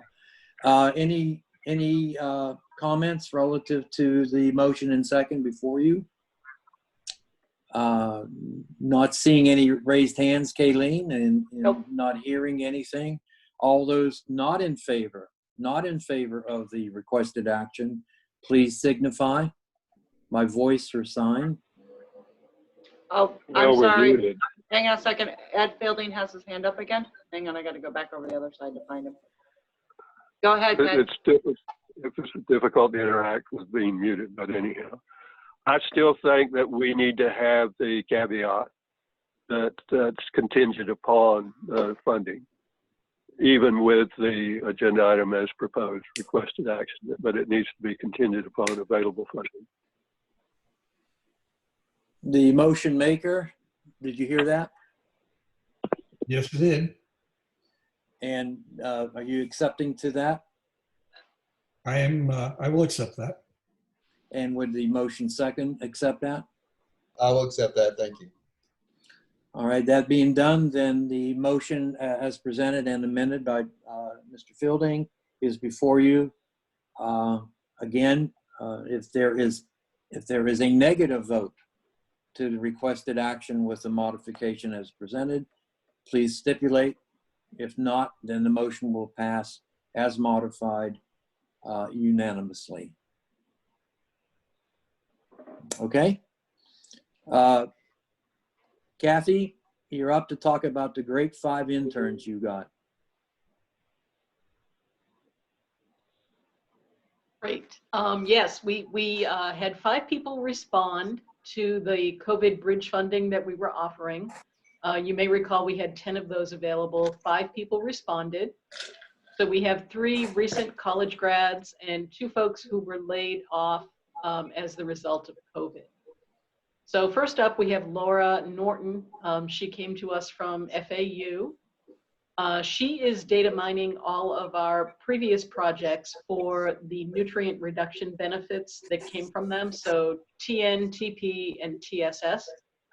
We've been working with EPA over probably the last 6 or 8 months, trying to quantify some of the benefits from the projects that we've done. So that's going to help us with that. Next, we have Claire Crenshaw. She came to us from University of Alabama, Huntsville. She is developing metrics about the management conference. So this is sort of for infographic purposes and just for purposes of annual report and things of that nature. She is looking at all of you as part of the management conference and all of your organizations, trying to see what the reach of the representation is. So that will be coming in the near future. We have Naha Murphy, who came to us from UMiami, and she took on herself the entire Lagoon nature, heritage, and cultural tourism sites. You may recall that we had put that out on a by county basis, and she really wanted to work on this project and decided that the whole lagoon was good for her. So she's doing about 100 sites that we know of right now, trying to get all of the relevant metrics for those. So kind of where they are, when they operate, what they do, do they have trails available, all those kinds of information that would be useful. And the goal of this is to eventually turn this information over to the TDCs so that they can incorporate it, if it's not already there, in their nature and heritage tourism. Then we have Maria Lombardo. She's got a master's from Florida Tech, but was laid off from her job. She is developing a 30th anniversary timeline for the NEP. So our anniversary, 30 years, is next year. And she's been developing some information that includes going back to each of our past directors to find out kind of the milestones that they're proud of, what happened on their watch that they're proud of, and things that happened along the way. So she's in contact with all of our past directors for that information. And then we have Jessie Wales, who is from Marine Discovery Center. She is also the co-chair of our CAC. And she's working on what I think is the most fun project. She's got the Indian River Lagoon Myths and Mysteries. So she's developing 20 short narratives that kind of address the wrong information people think about the lagoon. Something along the lines of, manatees kill all the seagrasses when they eat, or rubbing mullet slime in your cuts will cure you instead of injure you. So she's doing that kind of stuff for us. We are really happy with all of the progress that each of them has made. They're at the halfway point now. And so we expect all of these to be completed on time. And just looking forward to developing all the information that they're giving. Kathy, this is a beautiful cake that you built here, but I think it's important to note that the final product that you laid out beautifully was not an easy task, that a lot of these applicants had to be concerned about a lot of things that you had to deal with hoops to get us to where you are today. For sure. And I just share briefly with the board members some of those hurdles that you had to go through. Well, we have the first problem was that, you know, somebody is in Alabama, somebody's in Miami. You know, they're not necessarily physically here. So that is something.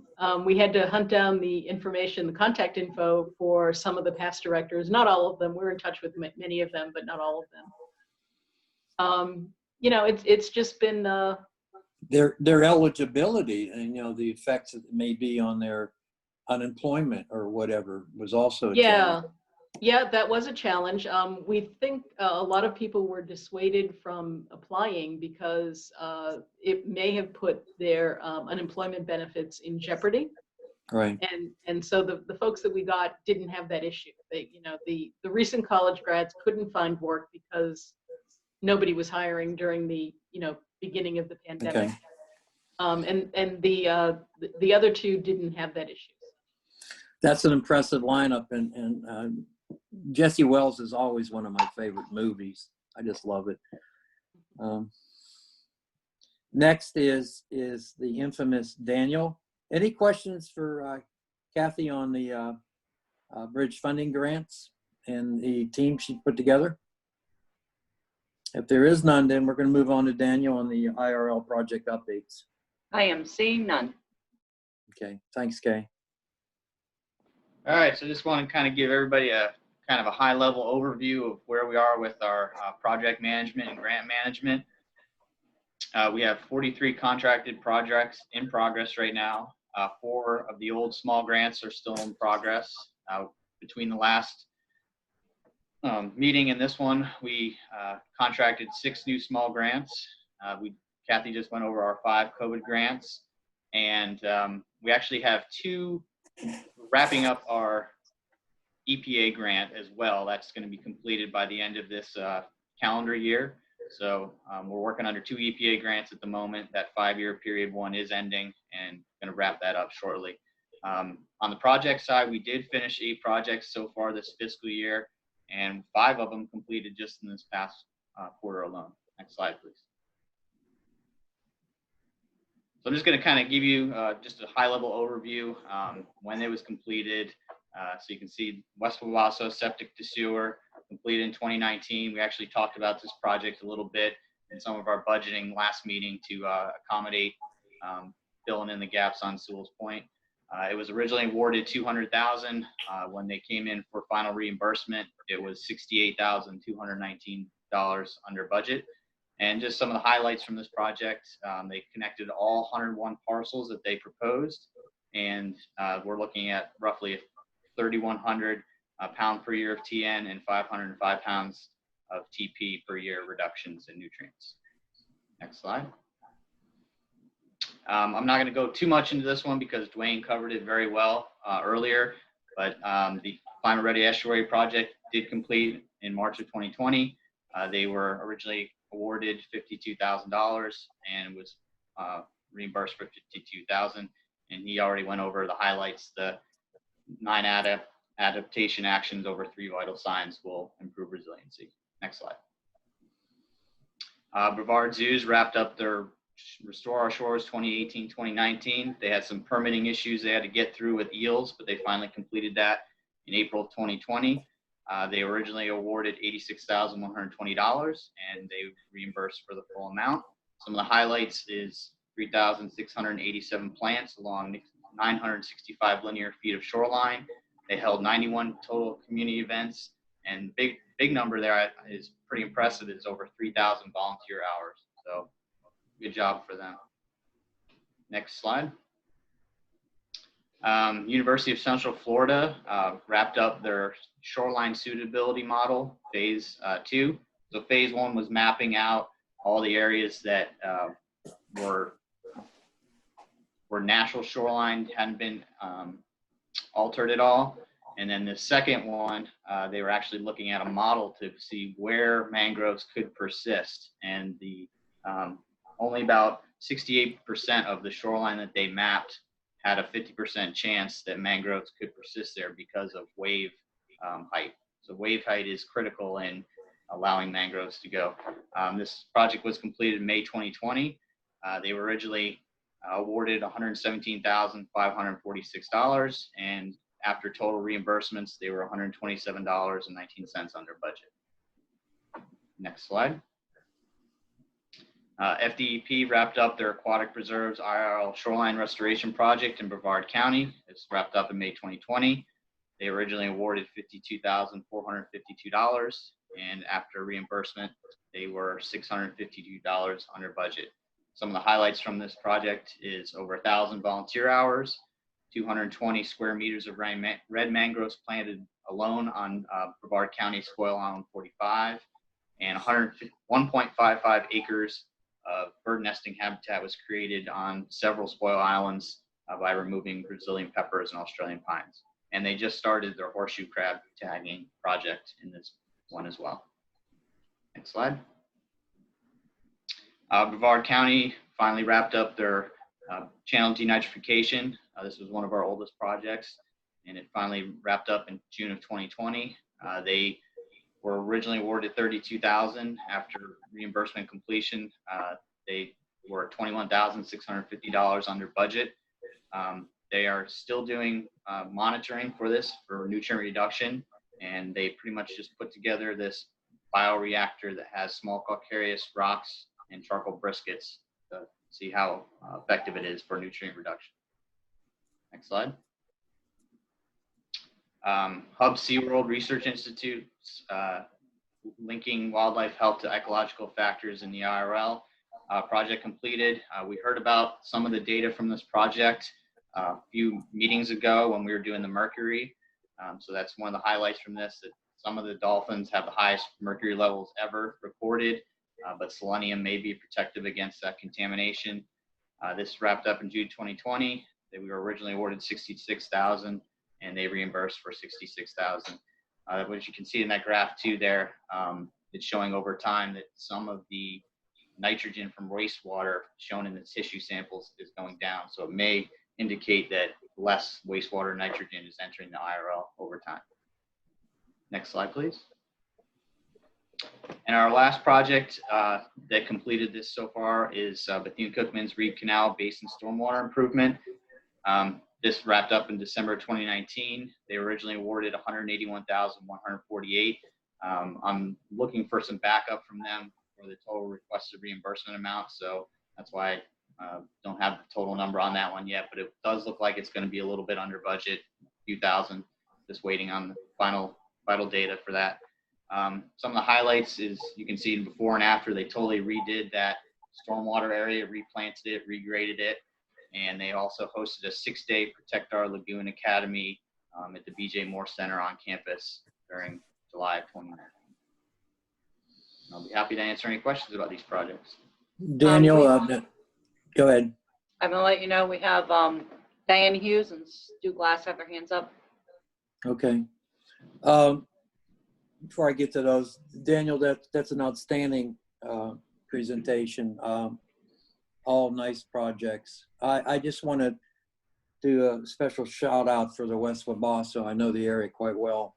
And kudos to Vince Burke and the rest of the team down there at Indian River County for that area. That's a economically distressed area, and that's a positive attribute to that community. Go ahead, Stu. Go ahead, Diane. I'm gonna let Diane go first, Stu. Ladies first. Thank you. That Brevard County project, can you hear me? Yes, I can. Okay. The Brevard County project with the calcareous rock and the charcoal, is there a write-up on that? And if there is, can I get a copy? Sure. Is there like a final report they had to submit? Yeah, they submitted a final report to us. They're going to be continuing their monitoring efforts, I believe, for another 6 months or more. And they said they would share that data with us if needed. So I will definitely be because we only have, I think, 5 or 6 data points from the time they completed construction to the time they submitted their final report.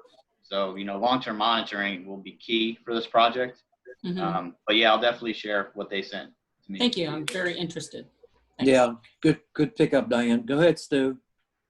Yes, I've been working on our local town's budget for this coming year, and we are stressed for revenues. So successes like the ones Daniel just highlighted really help us fund additional projects. Success breeds success. Thank you very much. Thank you, Stu, and again, kudos to Daniel and the team. Old business, a very brief presentation on State Road 528, the Muster Causeway. Oh, hang on, Dwayne. Is this also the Muster Causeway, Kayleen? Could be. We have been actively engaged in conversations with FDOT, the Space Coast TPO, and as many of you remember, we had unanimous support a little over a year ago from the management conference and the IRL Council for a resolution. So what I want to do is to give you a really brief summary of a very complicated discussion that's been ongoing for over 2 years, and then just take any questions that might arise. Next slide. And so this expansion has been in discussion for a long time. It's an expansion of 528, where the focus of our efforts as a national estuary program has been on the causeway sections across the Indian River and the Banana River Lagoon as you leave the mainland onto Merritt Island and then into really Port Canaveral with Cape Canaveral Air Force Station to the immediate north. Next slide. What I want to show you kind of in a composite you have in your backup package. And so these discussions culminated beginning of this month with 3 presentations, one by the St. Johns River Water Management District, one presentation by myself, and then another from FDOT to the Technical Advisory Committee, the Citizen Advisory Committee, and the Governing Board of the Space Coast TPO. And so this will be the highlight, portions. So Resolution 2019-03, just want to remind you that we unanimously directed, that DOT, it requested that DOT, look at any and all improvements that would be beneficial to the Indian River Lagoon. So I've been, formally representing you all in these discussions with that in mind, that our goal was to provide the best available information that we possibly could in the discussions with all of the partners and stakeholders. Next slide. And over 2 years, the big issues that have kind of come into play on this was both water flow impacts. So if we pulled back the causeways, could we improve water flow with a real specific view of Banana River, where a lot of problems, and also concerns that many had that some of the estimates of vulnerability on the elevations of those causeways might not be up to the current science. And so thanks to a generous support from Port Canaveral Commission, we teamed up with Port Canaveral, and then we did water flow analyses under contract with Dr. Gary Zerillo. And then the Water Management District, once those were done and we were bringing that information forward, St. Johns River Water Management District stepped in a leadership role. And I want to thank Dr. Ann Shortell and the team at St. John's to take their hydrology model and then to advance that model to look at how hydrology, nutrients, come together as maybe a predictive model for chlorophyll A. And I know Chuck's probably still on the line.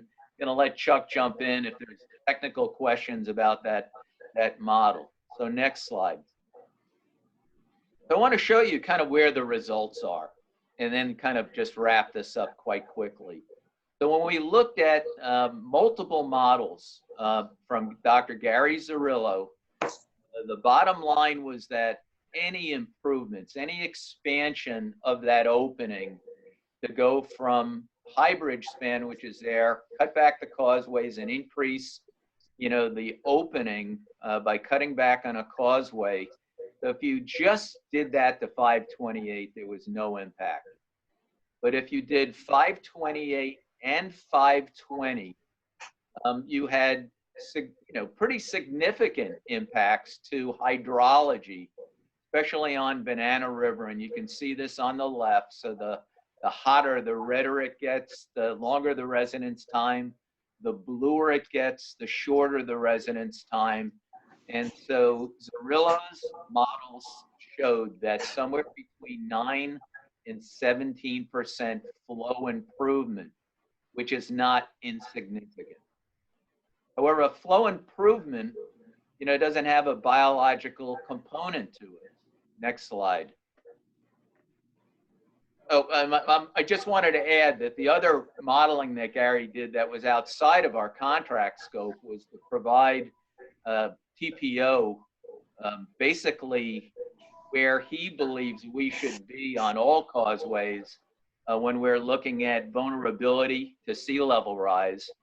And you can see the variability. You see at that lower graph, you can see kind of the wiggle lines around that general trend line. Looking at average, sea level rise in the ocean is not enough for us.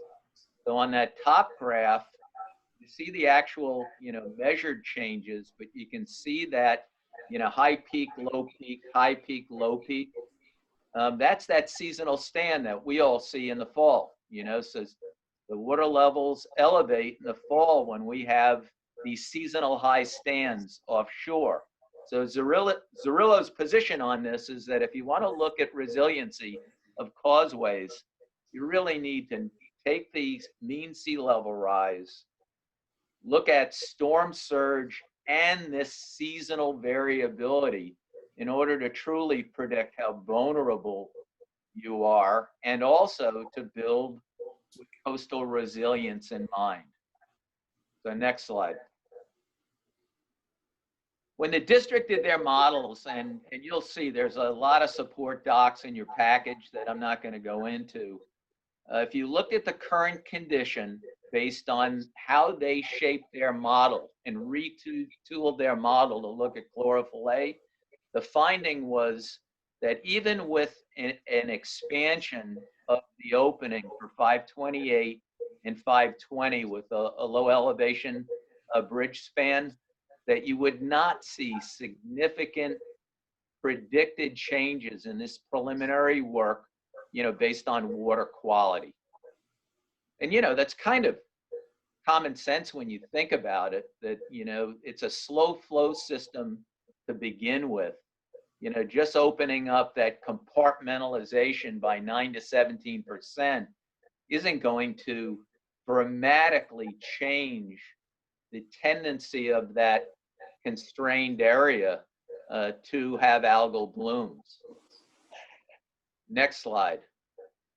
What was really interesting to me and exciting is that if you look at the current condition on the left, when the Water Management District actually applied the total maximum daily loads that are identified within the Basin Management Action Plan, there was significant, remember we're modeling, this is a preliminary modeling run that it predicted significant decrease in the tendency to have chlorophyll A, as a indicator of algal blooms. So Kayleen, toggle back to the slide before, that one. So if you just looked at chlorophyll A just based on, bridge span expansion, no change appreciably. Next slide. But if you focus on nutrient reductions at the source, that, this model at least is predicting, potential significant improvement based on the model. Next slide. So this is where we are right now. The key issues is that FDOT is at 60% line drawings right now. The debate and discussions going on that if there's a major design change, so should TPO decide to re-look at this from the standpoint of an expanded bridge span, at least DOT is saying that this may have to go all the way back to the beginning of project PD&E, including environmental reviews, could set it back for a long time, and also could set back other roadways, State Road 401, which is an issue that the port's concerned about. So it's an issue about time, it's an issue about funding. And the other side of this discussion is, if the project moves forward with current design, you're going to lose any opportunities to gain back that 9 to 17% flow improvement. And if you don't do it on 528, it's going to make little sense to probably consider it on 520. And so, mitigation would come into play. Next slide. So early this month, the presentations that you have were given to the Space Coast TPO Technical Advisory Committee and the Citizen Advisory Committee. After those presentations, including a presentation from FDOT, where they were proposing a little different approach to their mitigation strategy. So moving from kind of wet, dry stormwater ponds to actually looking at septic to sewer conversions, which provided significant improvement in reduction in nitrogen and phosphorus. Both the Technical Advisory Committee and the Citizen Advisory Committee recommended unanimously that the governing board move ahead with the FDOT 60% line as designed. That same week, we gave the same presentations to the governing board. There were a number of questions asked by governing board members.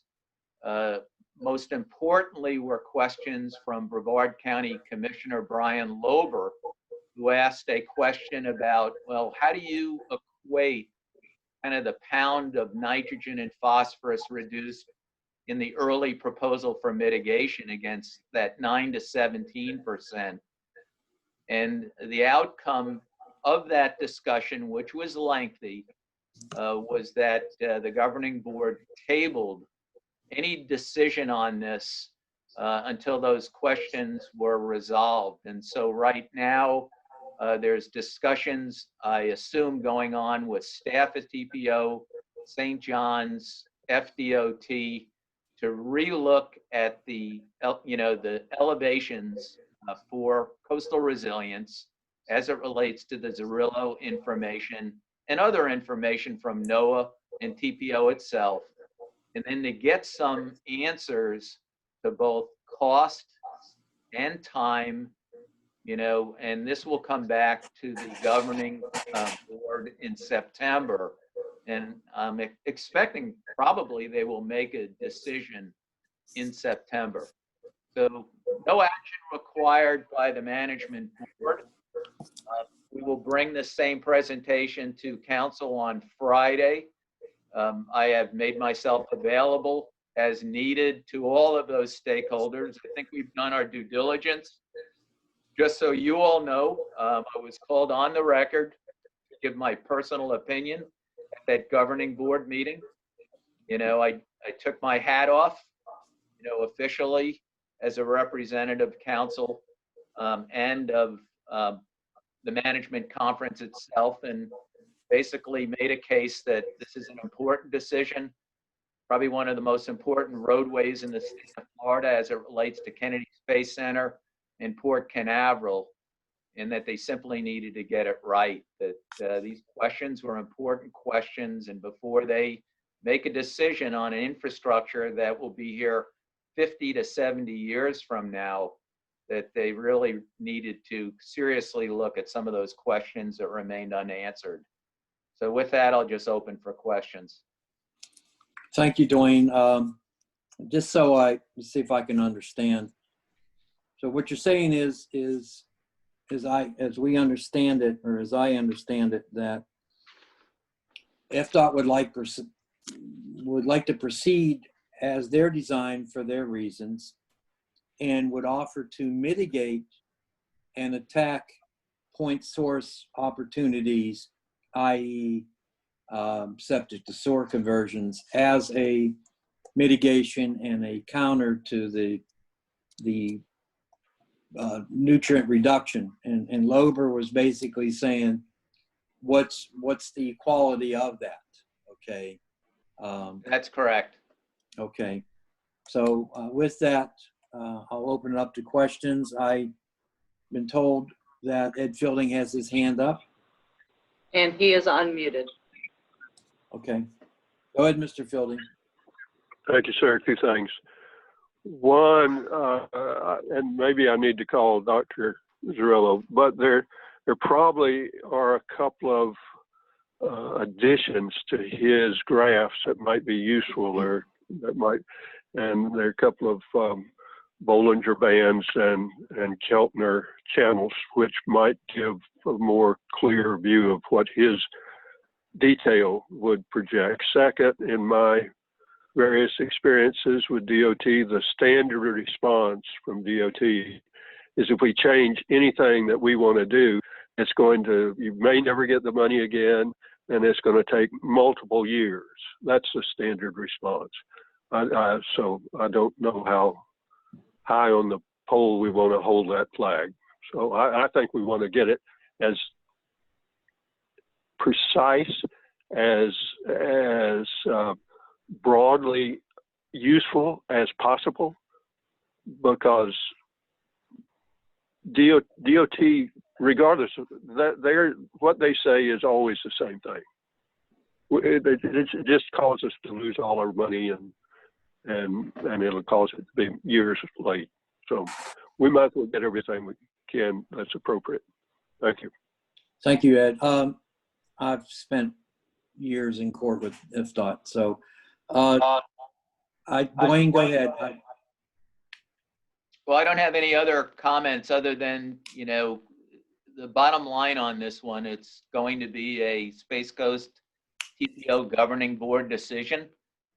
And should the decision be to, you know, move as designed, then the burden and opportunity will shift to that mitigation option.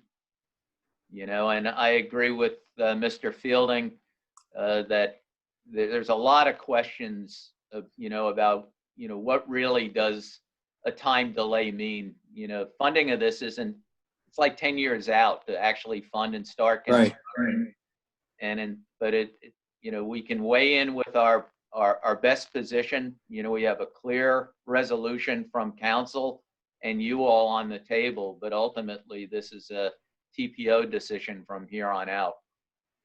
Understood. But from the council's perspective, I'm personally a firm believer in one voice, and that voice should be you. And if Ed has any additional comments, or any board members has any additional comments relative to Dr. Zawilla's report and all that stuff, I, as the chair of this board, would prefer that the one voice through you remain in effect, and they can work through you to that. Okay. With that being said, Paul Carlaw has his hand up. Go ahead, Paul. Can you hear me? Dwayne, is there any possibility to talk to them about doing some amendments if they're not going to remove that causeway and that span? Can we have them at least put flowways in there to try to increase the flow somewhat, rather than throw the whole plan out and start over? Is that a possibility or not? Well, they're at 60%, Paul, and like I said, I've been in court on multiple occasions with them, and they're pretty firm in that. I can't speak for them. As Dwayne says, it's up for the Space Coast TPO too. I mean, it's their neighborhood, but And Paul, I can address that. I've reached out after that meeting to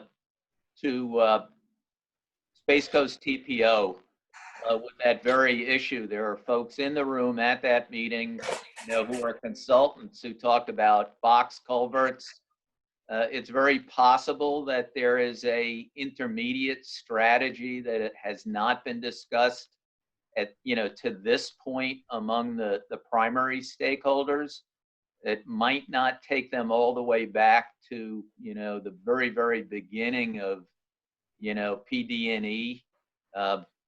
And so I know that TPO staff I'm hoping they're going to be having that discussion, among the key stakeholders in meetings at the staff level before they reconvene in September to readdress this issue. But it has come up, this idea of relief bridges, what it might look like, and also getting really clear and definitive answers on costs, which have been all over the place. So there was no estimate for what removing a portion of the causeway would be. Some question about who would be responsible for that.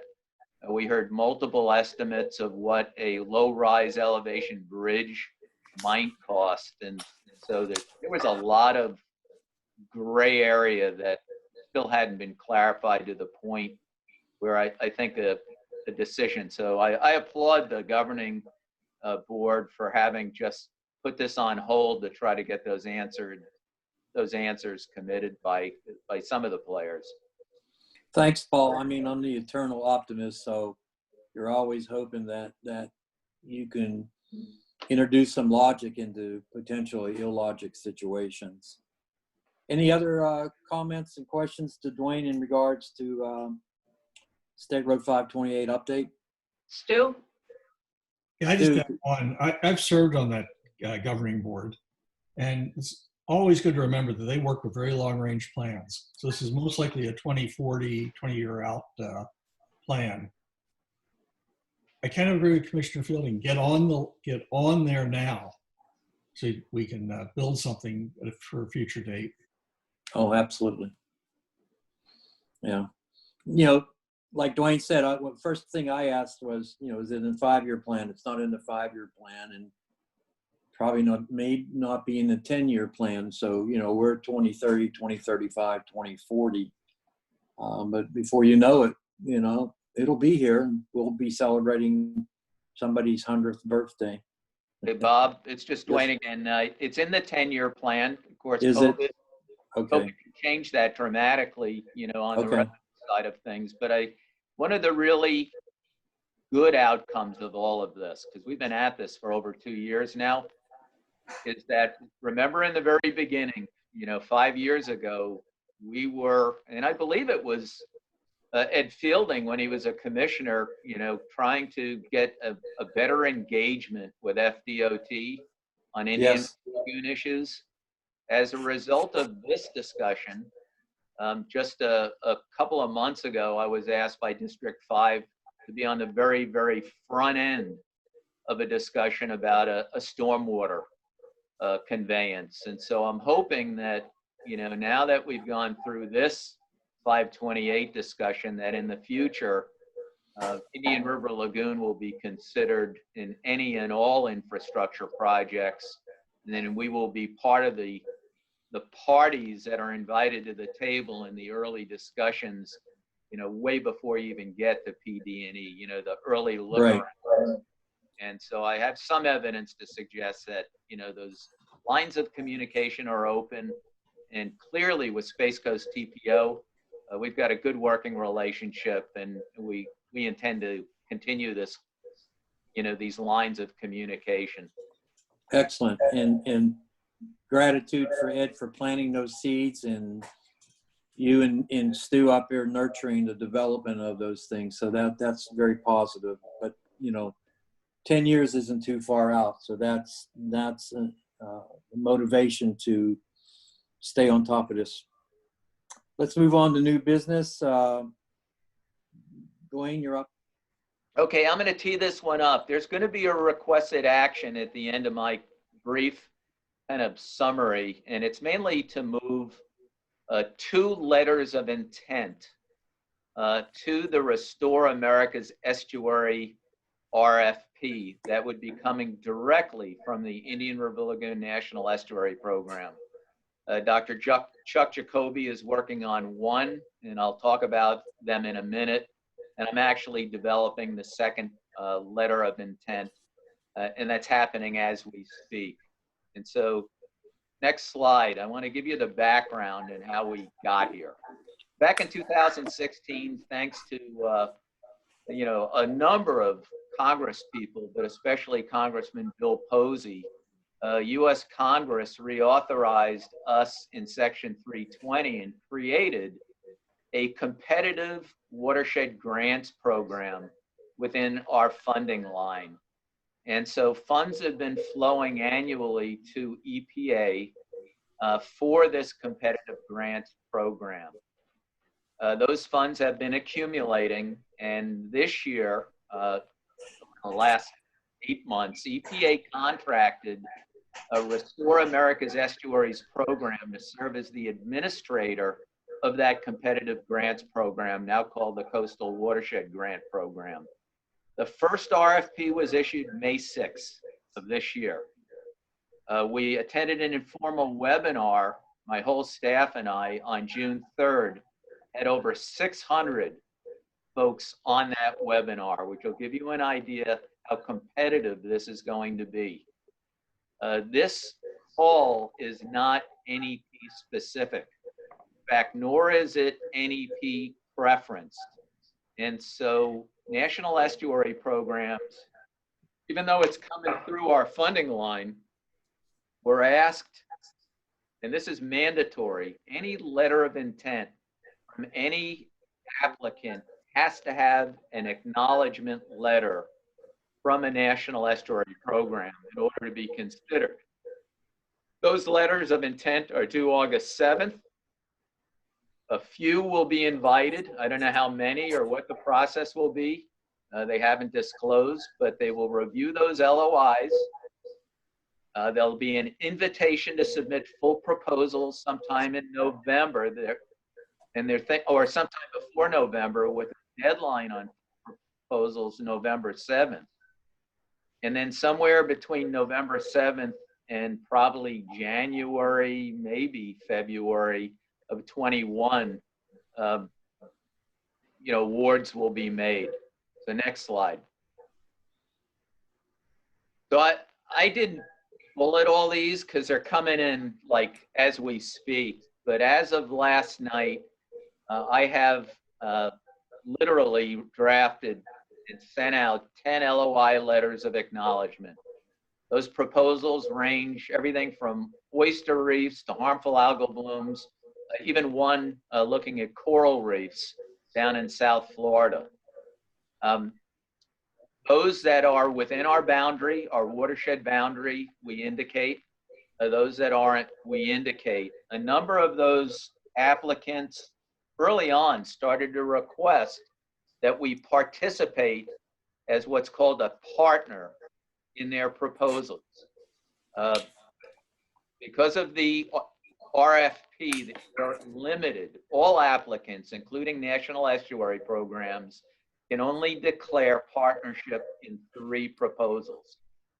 So I made an administrative executive decision early on that we were going to write these acknowledgement letters for everybody who asks, but that we would partner on none of those projects because there's no timeline to actually evaluate one versus another. And instead, because we really do need to show Congress the need, we are moving as a national estuary program to move 2 letters of intent that were determined by staff and by the CCMP as being high value, almost transformational kinds of projects. Next slide. So what we're recommending, from you all I have one other slide. The Association of National Estuary Programs is proposing 3 LOIs. We are not partnering on any of those directly. However, number 2, the NEP economic valuation nationwide, because of my role in the Association of National Estuary Programs, I'm actually drafting that on behalf of IRLNEP. So there's 3 proposals from the association at a national level. Next slide. So the 2 that we are proposing to submit from the NEP on August 7th are these 2. The first is with a company out of Maryland, Storm Center Communications Incorporated, and this would be in partnership with St. Johns River Water Management District to take a really innovative software package. We have been talking for a long time about how do we communicate better as a node for communication to all our partners. And to give you an idea how this, it's called GeoCollaborate, works, is that if Kathy had a data set, Kayleen had a data set, Stu Glass had a data set, Kevin Shropshire, we all had data sets on harmful algal blooms, that we could bring all those data sets into a common room where you don't give up your data, and we could see it in real time in maps and graphics, and we could do kind of response planning. So this proposal, which I am writing as we speak, would be a 2-year project with the Water Management District and Storm Center to demonstrate this technology. And what's unique about this technology is it's already been vetted through NOAA. It had an SBIR. Many of you may not be aware, that's a small business innovation grant for research. They had a phase 1. NOAA was so impressed by the results, they went to phase 2 commercialization, and it was deemed so innovative and so transformational that NOAA actually did a phase 3 where this software now is available not only to every NOAA department, but actually any agency of the federal government can access this in a partnership with Storm Center, sole sourced. So it's being used by the National Weather Service, the U.S. Census Bureau. And so the hard delivery of this would be in 2022, we would actually do a harmful algal bloom emergency response scenario plan using our data sets and St. John's to showcase how this might be used as a real delivery of high-tech software to communicate. It's not a portal to store data. It's a software that communicates data. And the second proposal is to work with St. Johns River Water Management District on that model that I showed you on 528 to extend and expand and improve that model as a chlorophyll A kind of relationship to both flow and nutrient reductions. So this is something that's been called for as a high priority from both the Harmful Algal Bloom Task Force as well as the Cyanobacterial Bloom Task Force of the governor. So 2 high-tech kind of deliveries. And I'm going to be honest with all of you.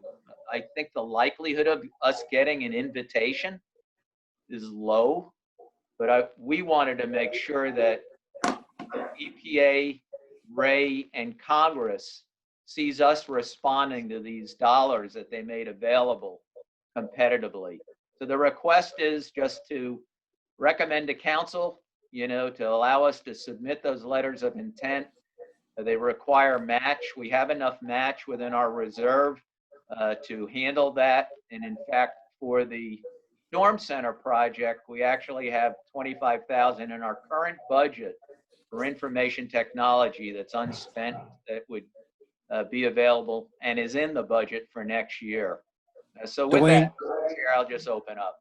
Yeah, Dwayne, I'm ready to get a motion because I really wanted to get these folks off the line by 1 to give you guys a breather. And I know we got the calendar and your executive director report coming up. So entertain a motion for the requested action of the Indian River Lagoon NEP participation in a partner and letter of intent for the 2 as proposed and as shown on the screen.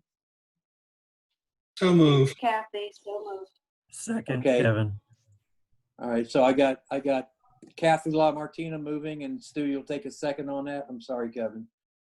And then if there's any questions, any comments relative to that, with that being said, the motion is before you to approve the participation as a partner in letters of intent for the 2 Maryland-based company, Storm Center Communications, and with the St. Johns River Water Management District as presented by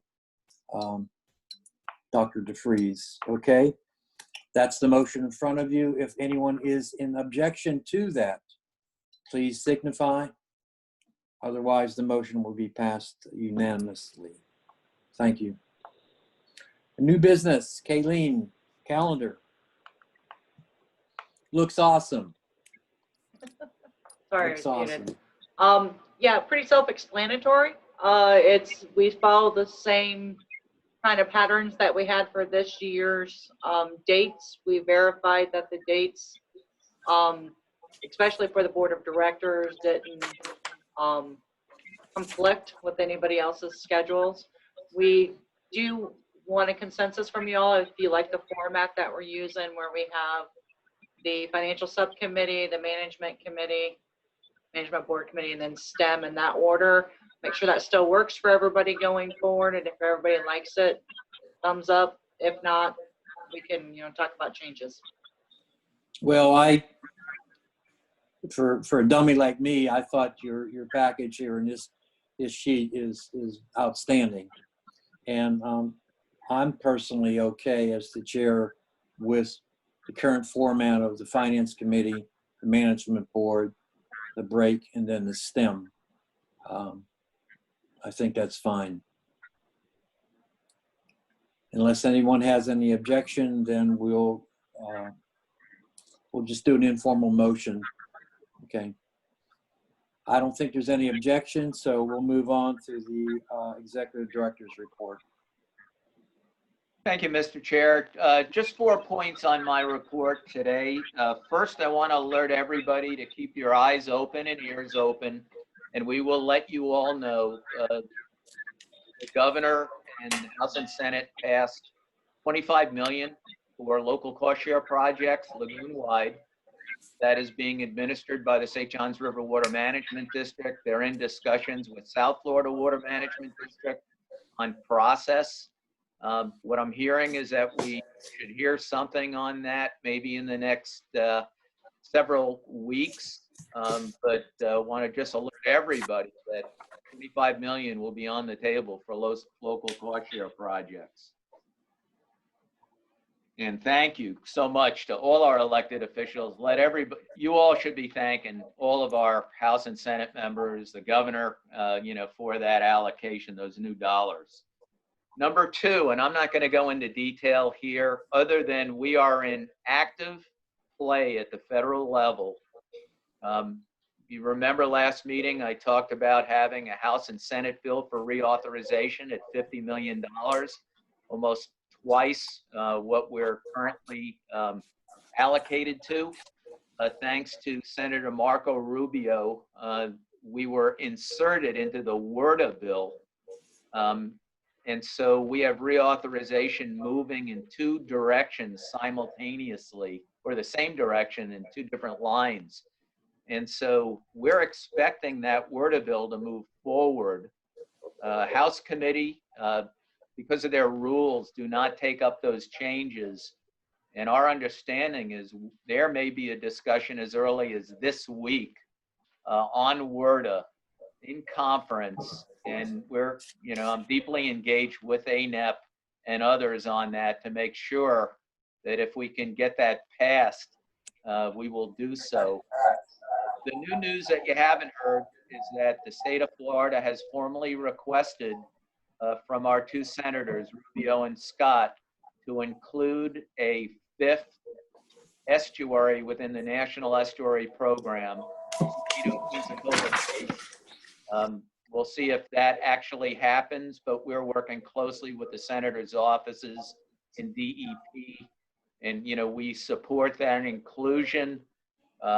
We always caveat that don't cut our money, let's expand our money. But if all of this happens, we're reauthorized, then we will turn our attention to appropriation.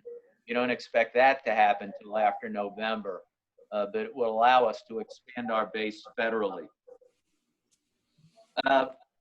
Just an announcement, we will be making this kind of formally. Some of you already know, but we are going to say goodbye to our general counsel, Carolyn Ansay, in the next couple of weeks, who has been named as the new general counsel of the South Florida Water Management District. This is a great opportunity for the district. We have been doing briefings through the week with Glenn Torsivia, who will become our new general counsel. Our contract with the law firm is an extended service contract, and so we're not expecting any changes in operations, and things are transitioning very smoothly. But by all means, you should individually reach out to Carolyn. She was there from the very beginning. I would argue one of the best special district attorneys in the state of Florida, and she's been incredibly, valuable to myself and my staff. And so I wanted to let you know we're losing a really close and trusted member of our team. But the good news is she's going to be with the South Florida Management District and moving Everglades restoration and Southern Lagoon issues. And then lastly, just an invitation. At 1:30 today, the STEM Advisory Committee is going to have a panel presentation on harmful algal blooms. It's going to look at kind of the status of the lagoon. So it's going to include Dr. Ed Flips, University of Florida, who is under contract with us. Malcolm McFarland from Harbor Branch FAU, who is doing work with Harbor Branch for our harmful algal bloom monitoring. Chuck Jacoby, who's on the line with us, who is doing, the oversight on a lot of the HAB work with the district, and also represents the harmful algal bloom task force with the governor. And then Tom Frazier, who is, at least at the moment now, got 2 jobs. Tom was the first chief science officer for the state of Florida and has recently been named as the new professor and dean of the College of Marine Sciences at University of South Florida. And so Tom will be transitioning out of his role as chief scientist and into this new role as dean. So I expect that to be a very interesting dynamic with 4 experts in the field of harmful algal bloom research. So if you're not doing anything this afternoon, come on and join us on the STEM AC meeting for that panel discussion. And that's all I have, unless there's questions. Thank you, Dwayne, for an excellent report and for excellent dedication to your job here. It's remarkable, and to the staff.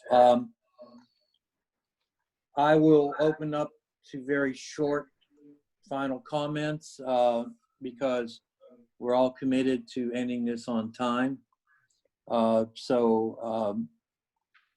Anybody have any comments? Any accolades? Kathy Law Martina has her hand up. Go ahead, Kathy. Go ahead, Vice Chair. Yeah, hi. Just 2 things. One is relative to that $25 million. St. John's will be having a RFP out.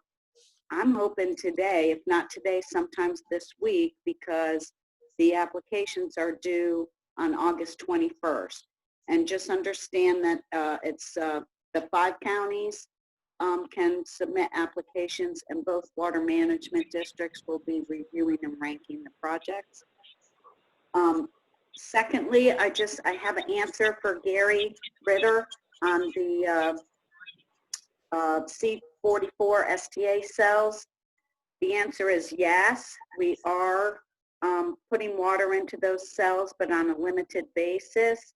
Currently, 5 of them are in operation, with one plan to be complete, the 6th and final one to be completed by October. We do have that temporary pump station delivering water to those STAs. We haven't had to use it because of all the rain lately, but the overall answer is yes, we are utilizing it. Okay. Kayleen, Quick procedural item, I think. I think we had some hands raised there, Dwayne. Okay, go ahead. Let me think I can remember. Sarah.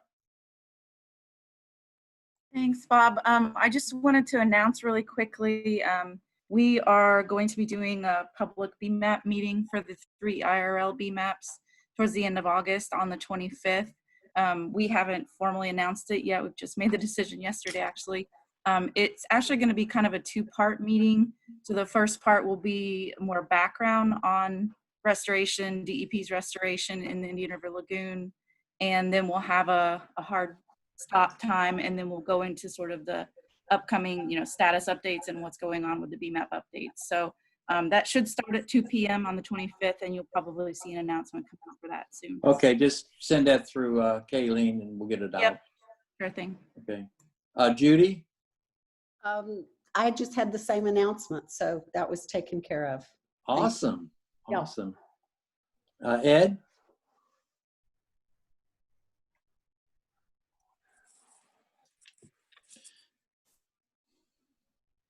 And thank you very much. Yes.